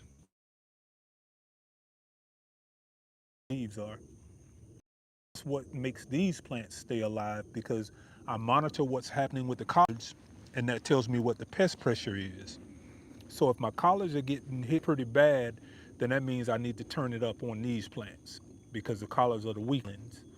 And that's what I want. I want them to go, I want the insects to go over to the collards. And this is what happens when you have those strong plants, that good shiny sheen on those peppers. You see how dark green this foliage is? We're in the middle of the summer where most of these pepper plants are giving out on you. Not mine. Mm-mm. No wilting, no anything. Same thing with the black cherry tomatoes. And it also is growing, knowing what plants to grow during the heat of the summer. These are my black cherry tomatoes. I pretty much boycotted all large tomatoes. I don't need large tomatoes. I do my marglobes. My marglobes do their thing. And now that we have the squash cage, I can grow squash in this thing here, isolate it, and I got squash for the rest of the season. And even if over here, where we got our butternut squash growing on the vine over there, I got, what is it, 7 on that vine already. Even if that plant gets taken out now, I've already gotten what I need out of it. But you see how wide now that this has been pruned? This is one blackberry bush right here. And then over here, that's 2 blackberry bushes. And then that's 3 blackberry bushes. And in between them, those are raspberries. So the raspberries just kind of cover the soil to keep the moisture in. And what we were talking about with the raspberries and the blackberries, this is why you don't tip your raspberries. I meant yeah, this is why you don't tip your raspberries, because your growth is going to happen with your raspberries on the tips. Whereas on the blackberries, I tip all my blackberries. That's going to make the side shoots go out. Remember when we pruned this last week, and you can already see the side shoots coming out. Now there's a 2-part series to this, because once this comes out, wintertime, we'll take this, and when it grows out to about 18 inches, we clip it again in the wintertime. That's what makes the size of the berries. So tipping it is going to give you your quantity of your berries, and then tipping the side shoots when it's about 18 inches out, your side shoots, that's what gives you your size of your berries. So go back and look at some of my other videos, and you'll be able to see the size of my berries. Same thing over here. You see the kale. Nothing's on top of each other. Everything has its own space. I'm not interested in piling everything on top, and then right in the middle is another black cherry tomato. Over on that end, you got a squash. Everything has their own space. And as they start to kick in, it all does what they want to do. Down here, beautiful. I mean, this is my best crop of peanuts right here. I've never had peanuts look this good before. I mean, these things look amazing. I mean, I'm really happy. And you can see the flowers down there, the orange little spots down there, those are flowers. They'll peg and tap back into the ground. And that's the reason why I was putting that gypsum down there. And then over here, I just threw some beans on the end. Since the peanuts were doing so good, I threw some beans over here on the end. That's what Miss Linda would call that lanyard. That's that extra. Had beans, I just threw them down there. So, but that's part of the whole little thing, man. P Will throwing the thumbs up and all that good stuff with it. Let's see here. Let me go down there and read some of the chats. If there's a question in there that I missed, can one of my moderators bring it back to my attention? Let's see here. French Way says nothing wrong with the imaginations have the ability to s- stimulate the future and possibilities. That is absolutely right, French Way. The imagination. That's really all of this is. You know, growing out the box. You be doing too much. I be doing too much because my imagination just don't. It just doesn't sit still. So when I first started gardening, I was coming out and I was buying all these bags of organic fertilizers, and I was reading the instructions on the fertilizers and figuring out how much you're supposed to use. And everybody said, well, you don't have to do all that. You know what I mean? All you got to do is put it in the ground, put a little blood meal, bone meal in it, and then the plant's going to grow. Okay, that's that's the simple part of it. But what I was doing was I needed to know what the organic fertilizers would do to the plant, how the plants respond to the organic fertilizer, and then I wanted to know how are they making the organic fertilizer.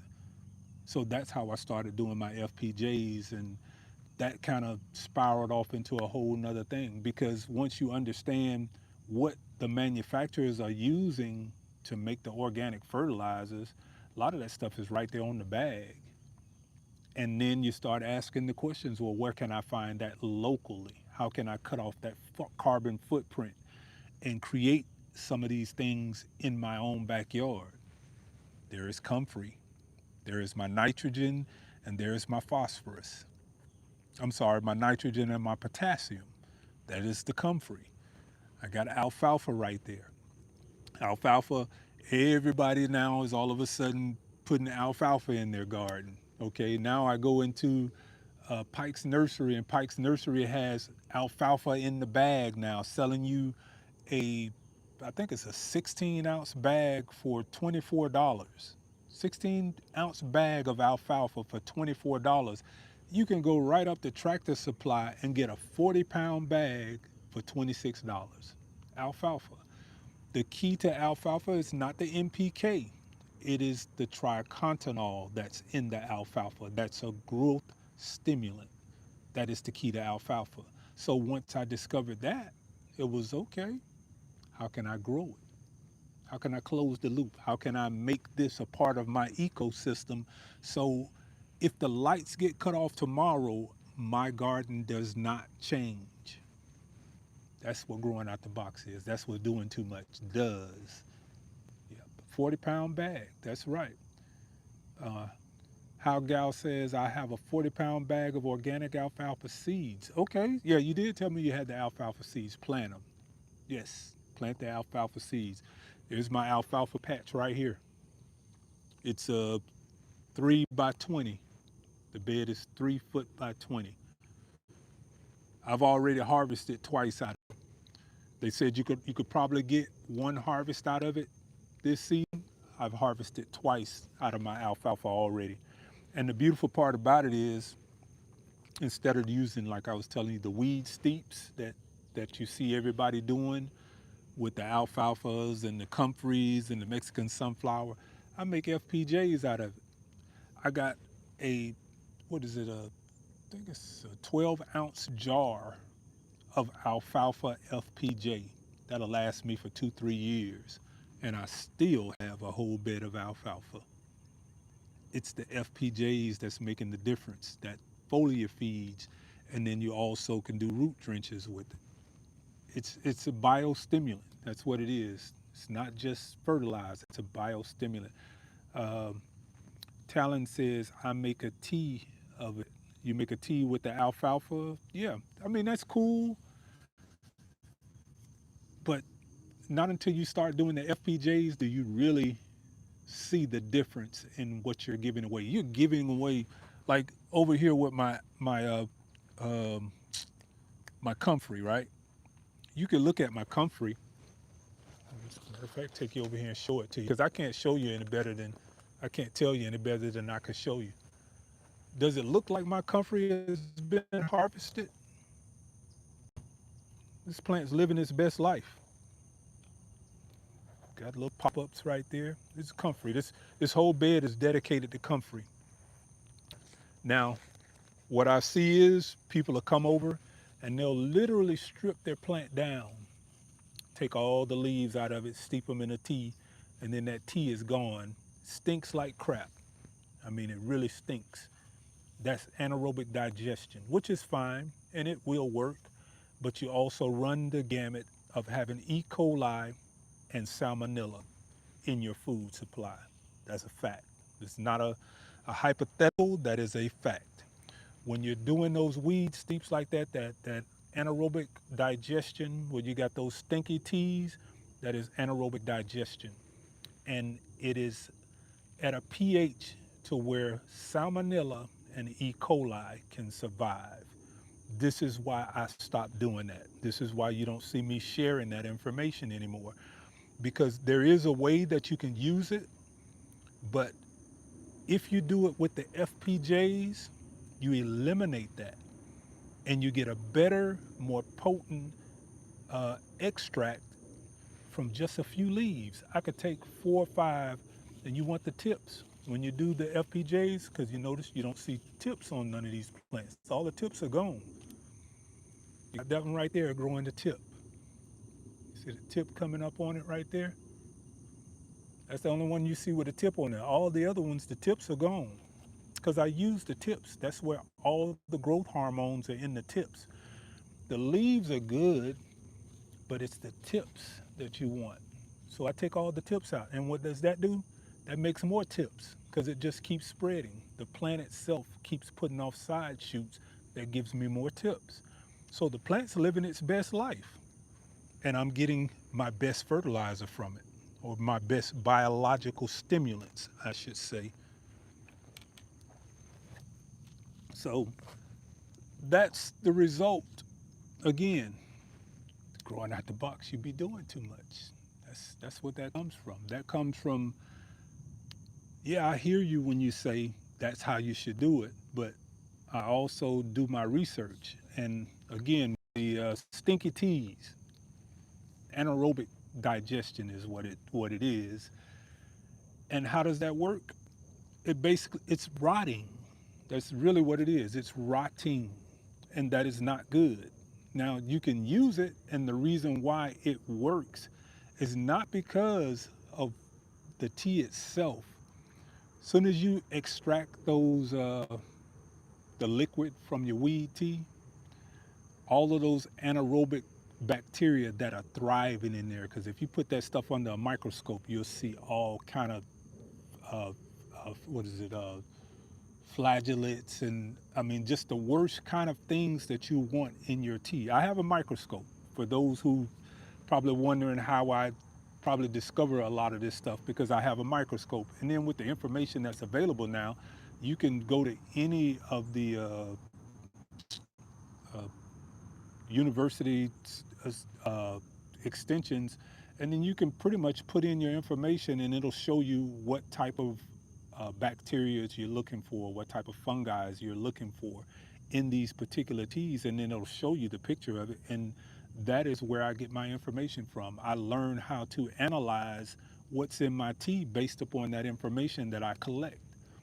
And then I can come back and I can analyze it from a growing out the box perspective and not necessarily a classroom perspective. Now, why does that work? How can you take anaerobic bacteria and it makes your plants grow? Well, part of that is because when you take that scoop out of your weed tea, that stinky, stinky stuff, all of those bacteria die. They die as soon as they hit the oxygen. And this is something that was so simple when I read it the first time, and I was like, wow, okay, that okay, so that makes sense. They die. So you're brewing this really stinky tea that has the potential of E. coli and salmonella living in it because the pH is at a neutral range or probably alkaline. That is where these bad bacteria live at. I'm not going to say anaerobic because anaerobic can also be good. These are where the bad anaerobic bacteria live at.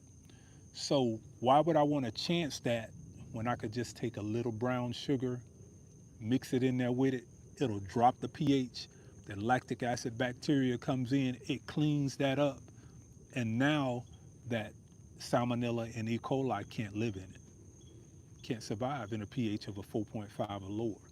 That is my threshold for every single mix that I do around here. Every time you hear me say it, you're going to say 4.5 or lower. Anything below 4.5, that is what I'm looking for. And that is what tells me my thing is not only safe, but it's shelf stable. I got weed teas over there, but my weed tea does not stink. Smells like almost like a wine, so to speak. Yeah, it does not have that smell. Just does not because I put the brown sugar in it. That carbonado sugar drops that pH down and it takes away those futuristic bacteria, those things that make it stink. So we have to not just do what somebody else is doing, but also understand what it is that we are doing because we're eating this food and like the outbreak that you hear right now about the lettuce that's floating around. That's the potential of what you're doing when you add that type of stuff into the food that you're eating. That's the potential. That smell is not good. That is the point of why it smells, because it's not good. So we'll get down here. How gal, dude, you might well go ahead and put the whole thing in there. If you gonna keep giving me $1.99, go ahead and put the whole pot in. Go ahead. I know your pocket's heavy. Come on, man. I appreciate you, bro. Yeah, cash flow. Uh, yeah, Mike. That's and I'm gonna have to bring it's like it's kind of double edged fold. I guess one of these evenings when we're kind of like getting into it and like this time of the day, I can really bring the microscope out and the light will show up and I can really show because I got the camera and all of that stuff there. But what I noticed is a lot of you guys are not interested in that part of what I do, and those videos like that really don't get the attention. So there's no point in me even doing them. So I basically just gather the information and bring it back to you and spoon feed it to you. But I have the microscope. I have the 4K camera. I can see how. There you go, man. My dude. That's what I'm talking about. How y'all be on it? Hey, man, I appreciate you, brother. I really do appreciate you. And y'all see, about time for them lights to come on. That be that lights out live. That's what we talking about. But yeah, that's just a little information that I don't want to discourage anyone from, again, just trying to do something a little extra, but we also have to be mindful of what we're doing to the things that we're eating. Like if you're going to do the weed teas, only put that in your soil. Only put it in your soil. Do not put that on your plants because what'll happen is you're colonizing your plants. You're going to be battling your good microbes that are already on your plant, and you're going to be putting those bad microbes on your plant. And that's where you get stuff like what's happening with the lettuce recall that you're having, right? People around here with diarrhea because they got this stuff on their plants. And then they go in and they think because they wash it off and then they fix it in a salad, then all of a sudden you getting that little stomach ache. Yeah, that's the bad bacteria in there. So one of the ways that, and biology in the soil is so powerful. This is how it cleans it up. You take that weed tea, that stinky weed tea, you put it in your soil, the bad bacteria pass away. They they no longer exist. So you say, well, what happens? How does it work? Well, your good microbes consume them, and the good microbes convert them into the the nutrients that the plants need in order to take it up. So it's kind of like the filter system. The good microbes in your soil actually consume those bad microbes that you put into your soil, and then they release that back in the form of exudates that are picked up by your plants. So it's like I say, soil is just it's amazing. It's amazing, and the more that I try to get into it, the more fascinating it becomes. And even taking the squash cage, for example, and understanding putting those plants so far apart, like, okay, that's a lot of space, wasted space. A lot of people will say if you're doing the square foot gardening, but when you see the growth that this one plant has because it has all these nutrients that it has now at its availability, the plant produces 5 times more. The plant produces far bigger leaves, which means more photosynthesis, which means better fruit, which means better bricks levels, which means higher density nutritional wise, and that means a healthier plant, and that means a healthier you because you're eating the plant. So it's not even a trade-off unless you don't have the space. If you have the space, give those plants some room. Give the plants some room. So Mike's Chaotic Garden says, "Set pretty sure he said put on everything." I put that FPJ on everything. G Mama Groves says, "Set 299. You recommend gypsum for all crops?" Yes, gypsum. Gypsum is calcium sulfate.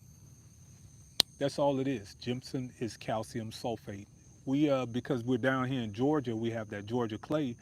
We mix it into our soil to break up the clay particles to soften them up so that plants can then kind of you can convert the clay into a silt and a loomy type substance so the plants can grow in it. But that's all gypsum is calcium sulfate. Sulfur, beans love sulfur. Your uh, squash, tomatoes love calcium, sulfur. No blossom end rot. You're gonna have no blossom end rot because the calcium is gonna be in your soil. You're gonna have the sulfur in your soil. All of those things, like y'all wonder why my garlic grows the way that they do. Sulfur, gypsum. That's all it is. And I was doing it unknowing that I was doing it. And I was like thinking that, okay, man, my formula for growing this garlic is just off the chain.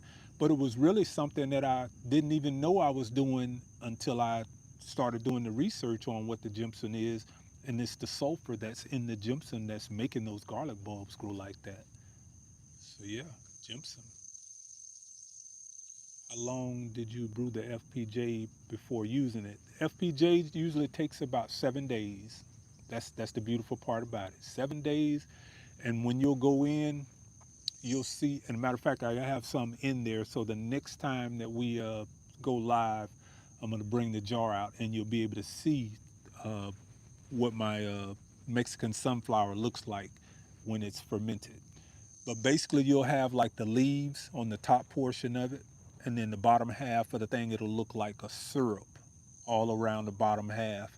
And then you basically just strain that off with a cheesecloth. That liquid that's left over, that's a concentrate. And I don't even like calling it fertilizer. It's a biological stimulant. That is what an FPJ is. It basically takes the tips of the plants, again, the hormones, the gibberellins, the auxins, all of the growth inhibitors, all those growth promoters that are in the tips of those plants.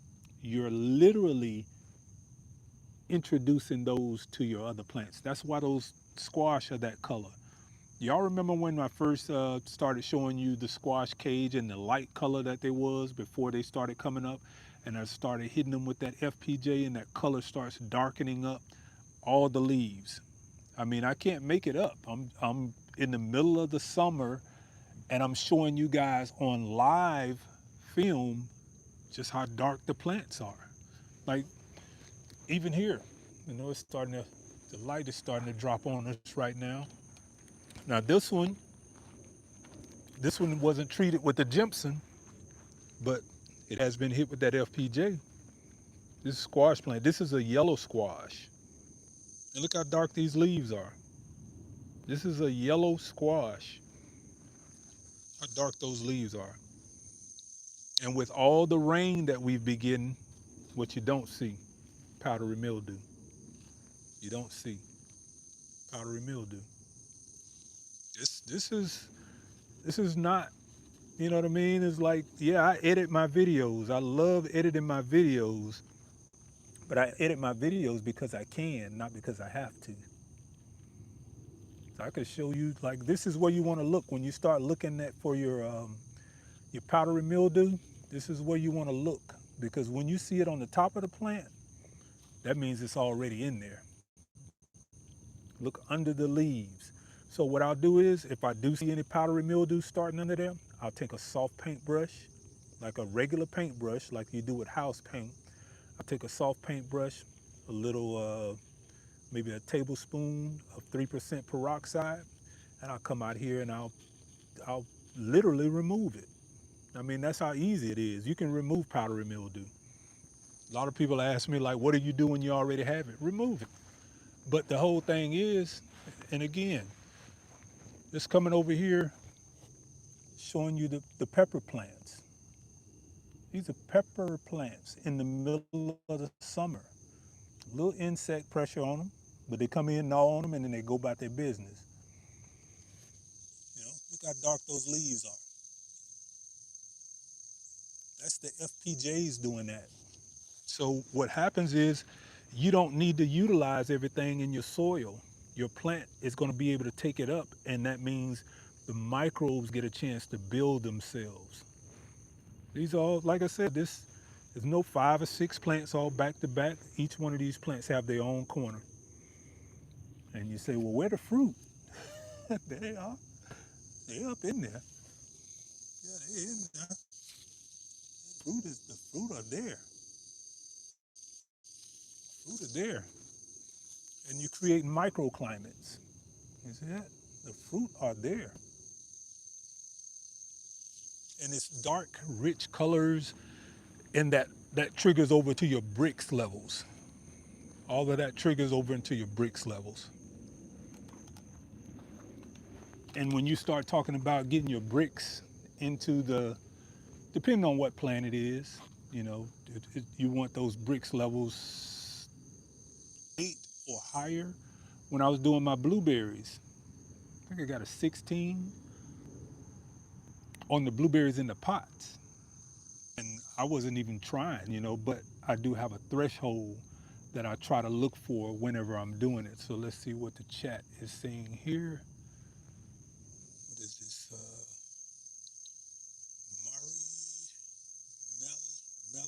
Mary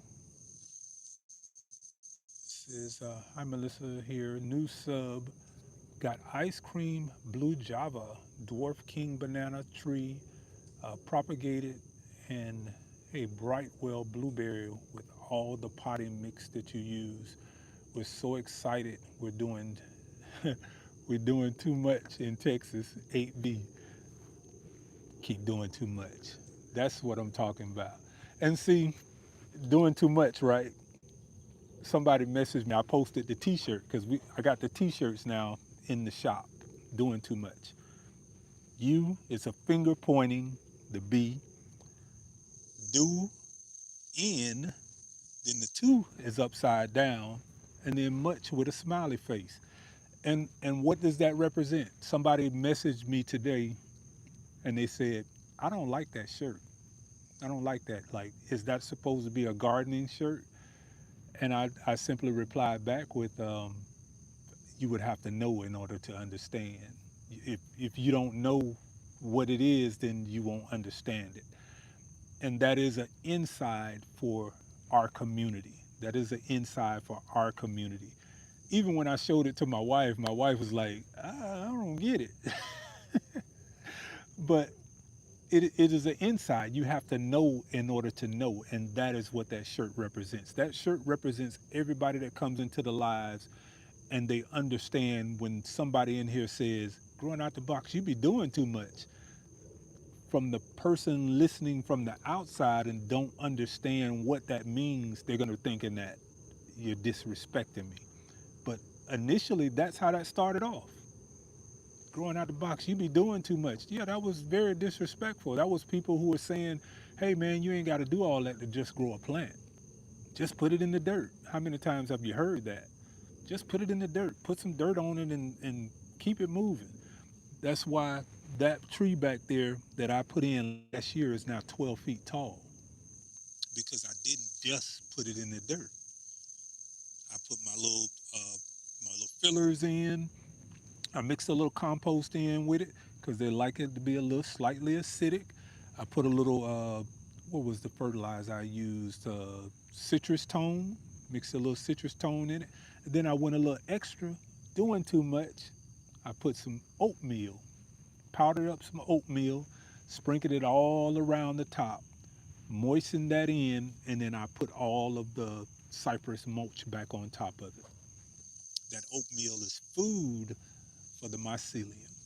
Oh yeah, they love it. And when they start breaking down those wood chips, that's the carbon that's going back into the soil. So you're feeding your plant all the things that are around it, and you have to do less work in the end. It looks like a lot in the beginning, but it's so much easier. You get plants like this in the middle of the summer that's dark green, still producing fruit. You create microclimates, it all starts to make sense. But if you're not doing too much, you're gonna never experience that. Your plants are probably dead right now. Your plants, you're probably pulling out your cucumbers, you're probably pulling out your squash, all of those things you're pulling out. Everything is still growing over here. Georgia zone 8A. So I don't have it as hot as everybody else. Some folks in Texas getting it a little harder, but it's the resilience of the plants. Building that sap up into the leaves helps to photosynthesize, and that becomes like a reflector, and it helps that plant deal with the sun And then also growing the right plants. Stop growing the plants that you should not be growing in your grow zone. That's a big part of it. So let's go back down here to the chat. How gal say I'm just a beginner.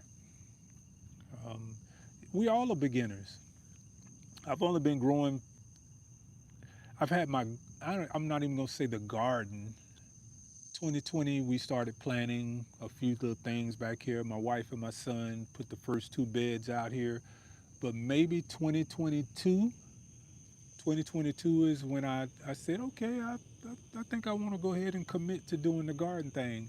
But it's been the last 2 years, 2020, maybe 2023 is when I really started focusing on, like, I really want to do this. This is something that I really enjoy. I like the spirit of growing. I like just the information, the information funnel of how it all comes together in doing too much and then watching the results come and then just sitting back and saying, hmm, that's how it works. That's how it works. That's how I thought it worked. That's how it works. So taking just what you thought is your imagination, applying it towards principles in the garden, and just trying things different. That's what growing out the box is. How Gal says, I have to try my new refractometer soon on the grapes. Yeah, I love to see what that is. I haven't tested my grapes yet. Um, my first plant, I should have taken the grapes off to be honest, but that's one of the hardest things in the world to do. It's the same thing when people tell me about the blueberries and they'll say, well, I heard you're supposed to take the blueberries off, in the first year. Yeah, you're supposed to, but nobody does that. I mean, just being honest, nobody does it. Nobody removes the blueberries. Now, on that citrus out there, I'm removing the fruit this year. Now I'm gonna tell you why I'm removing the fruit because it makes sense now. Because I left the fruit on them last year, and the plant literally struggled for the first few months coming out of winter. Almost didn't make it. I really thought it wasn't gonna make it because I let it fruit last year that I put it in. I should have taken the fruit off. So with that experience, this year I'm not letting it fruit. I'm not going to let it fruit this year. I've taken off at least 5 different flowers off of that brown select satsuma, which has been in the ground since last year. But it struggled so bad coming out of winter. I'm not going to let it do that this year. It's all about growing those roots. So I'm really focused on the roots. And maybe this time next year, we'll be able to see the results of that. So that's what all of this is about. It's about foreseeing and forecasting what you believe the potential of the plants are going to be. So this time next year, we're going to see what that is. Let's see here. Just composting leaves and grass makes amazing soil. That's Talian. Talian says composting leaves and grass makes amazing soil. You're absolutely correct. Ask me what I use to make my compost. Grass clippings. Now I got the I got the jewels now, but initially grass clipping, grass clippings and leaves. That was my formula for getting the bulk to fill a lot of these raised beds up. I would just make piles and piles of it, let it heat up, get that thermophilic activity going, let that thing heat down, and then by the end of the season, I got a pile, probably 4 by 4 going, and that is what I use to fill most of these beds. But what I have also started doing is I'm taking some of the clay and mixing it back into my compost.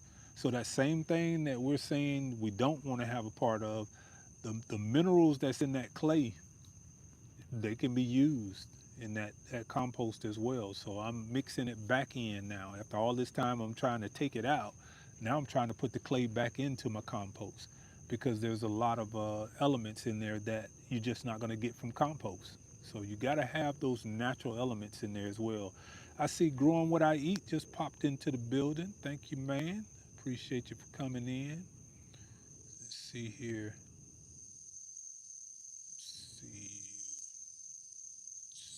Somebody give me a question if we got one. But I didn't bring my lights out, and I didn't bring my lights out intentionally.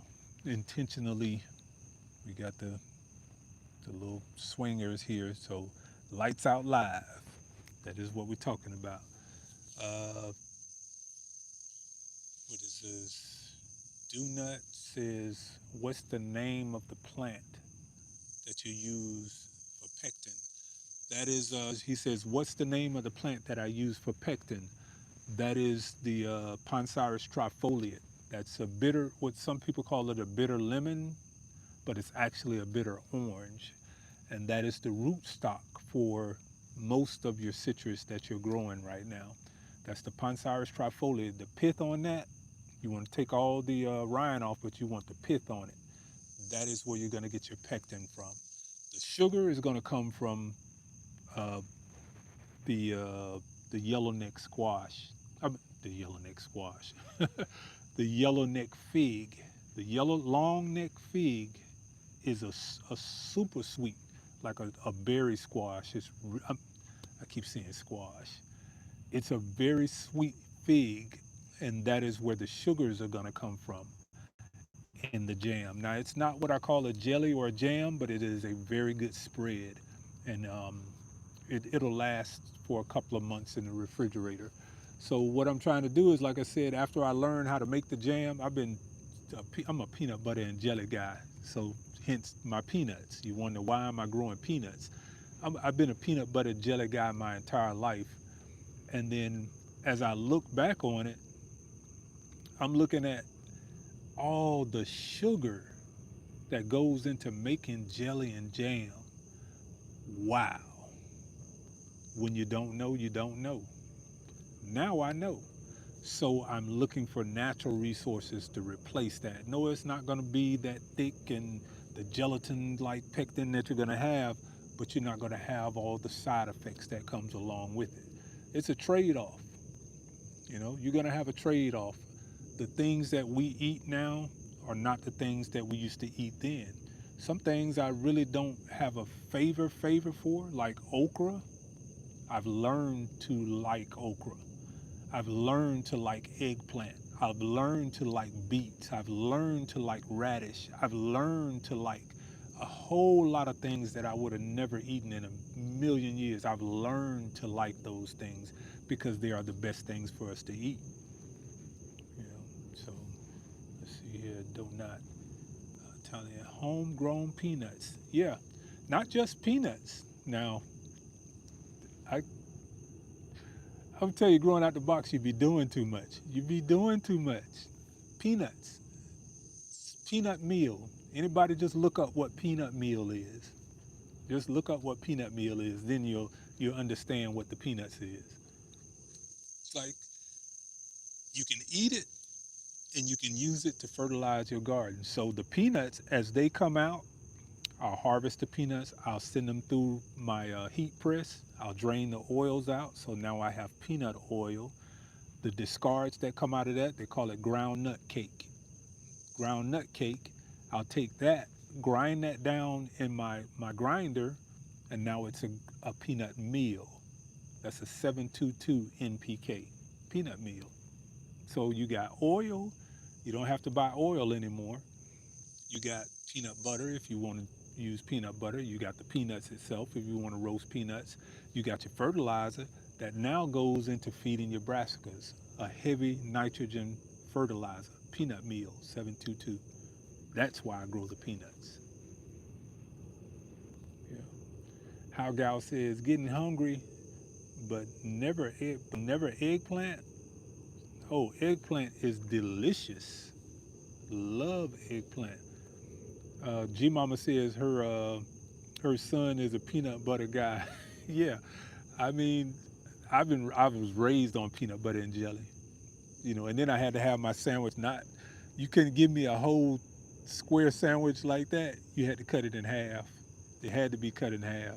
That's that's the only way that I would eat the sandwich. My grandmother would always fix the sandwich and then have to split it in half. I wouldn't eat it if it wasn't split in half. I don't know. One of those things. Your mama says she likes peanut butter cups. That's close. Yeah, that's close. see here. Go back up to chat. See. She says, "Hey, growing what I eat." He's speaking. Broke is speaking. So we're gonna go ahead and get out of here because I didn't bring my lights out. I didn't plan on being out here that long. I appreciate you guys being in here for as long as you have. But again, my moderators, make sure you send me your current information because I think G Mama relocated since the last time I sent her something. G Mama, uh, OCD's chick, Mike's Chaotic Gardening.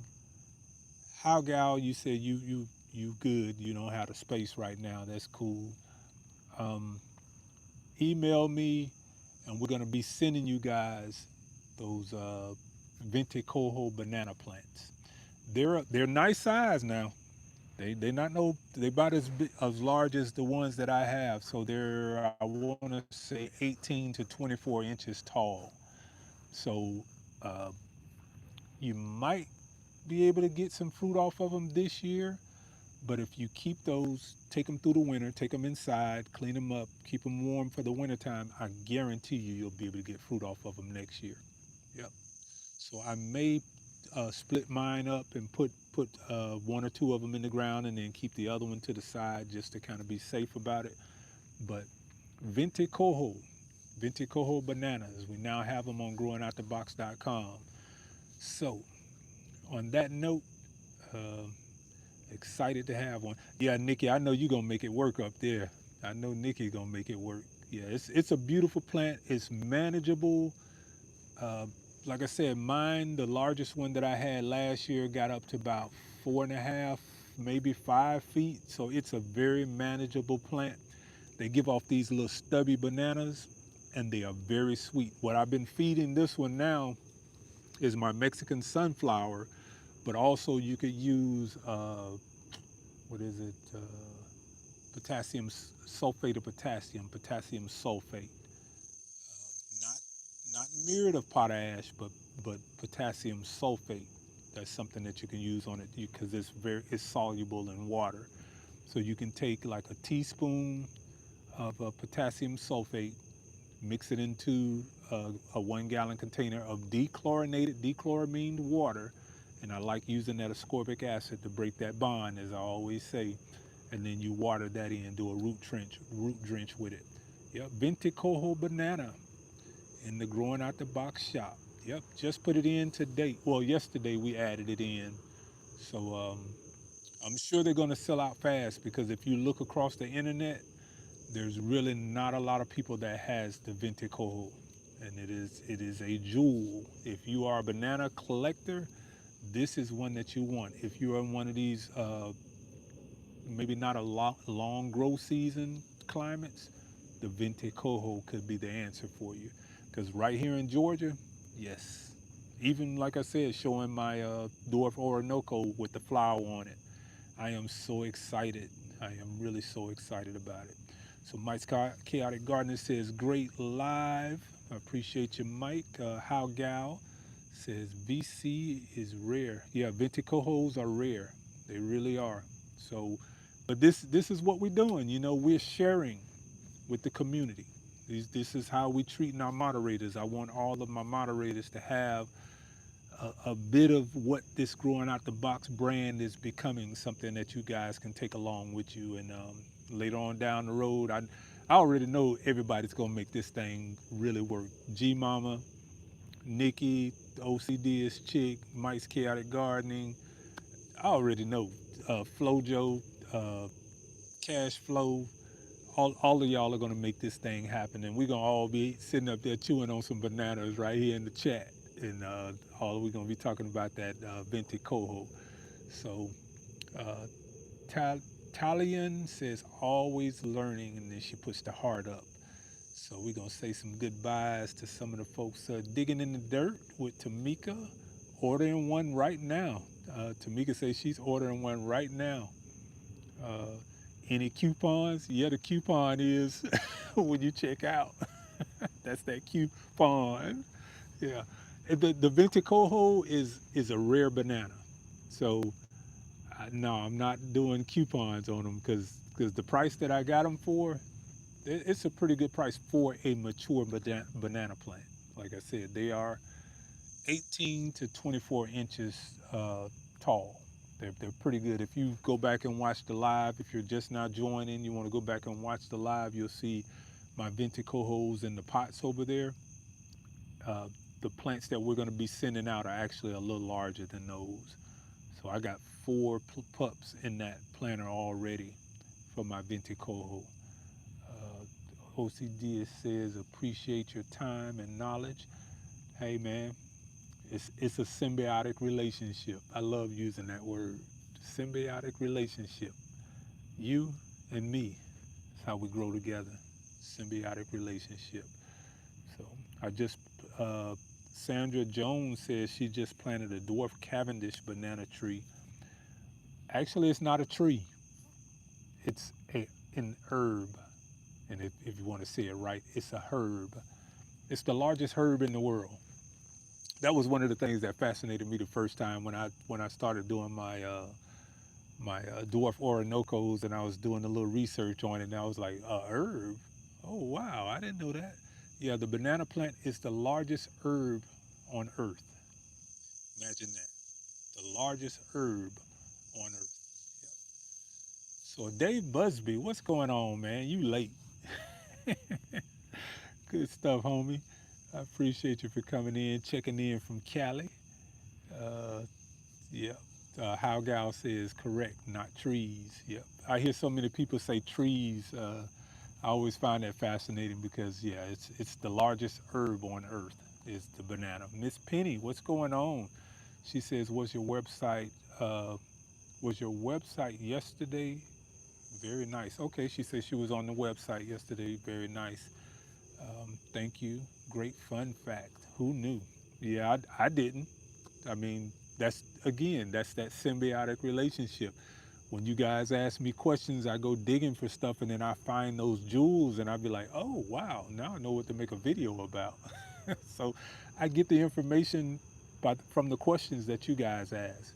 Sandra Jones says, thank you for your information. I hope they grow well. This is my first time. Get you, uh, what's the word I'm looking for? Mike, you talk about this all the time. The fertilizer you use, the liquid fertilizer. What's going on, Angela Calloway? Now I thought Angela Calloway was a moderator. If Angela Calloway is not a moderator, can you make Angela Calloway a moderator? Because I thought she was already a moderator. I don't know how that got undid. So we're gonna go ahead and get out of here. Appreciate you guys coming in, and one more time before we hit out, hit those hearts. Boom, boom, boom, boom, boom. Hit those hearts, the likes on the reactions before we get out of here. Why works just cause says you're awesome, man, and the KC of inspiration. I appreciate that, man. Peace, blessings, everyone that's growing what I eat. Says that. Broke Farmer says peace, peace, fam. Angela Calloway says thanks for sharing your knowledge. Sandra Jones says thank you for the information, and good night all. X. Peace.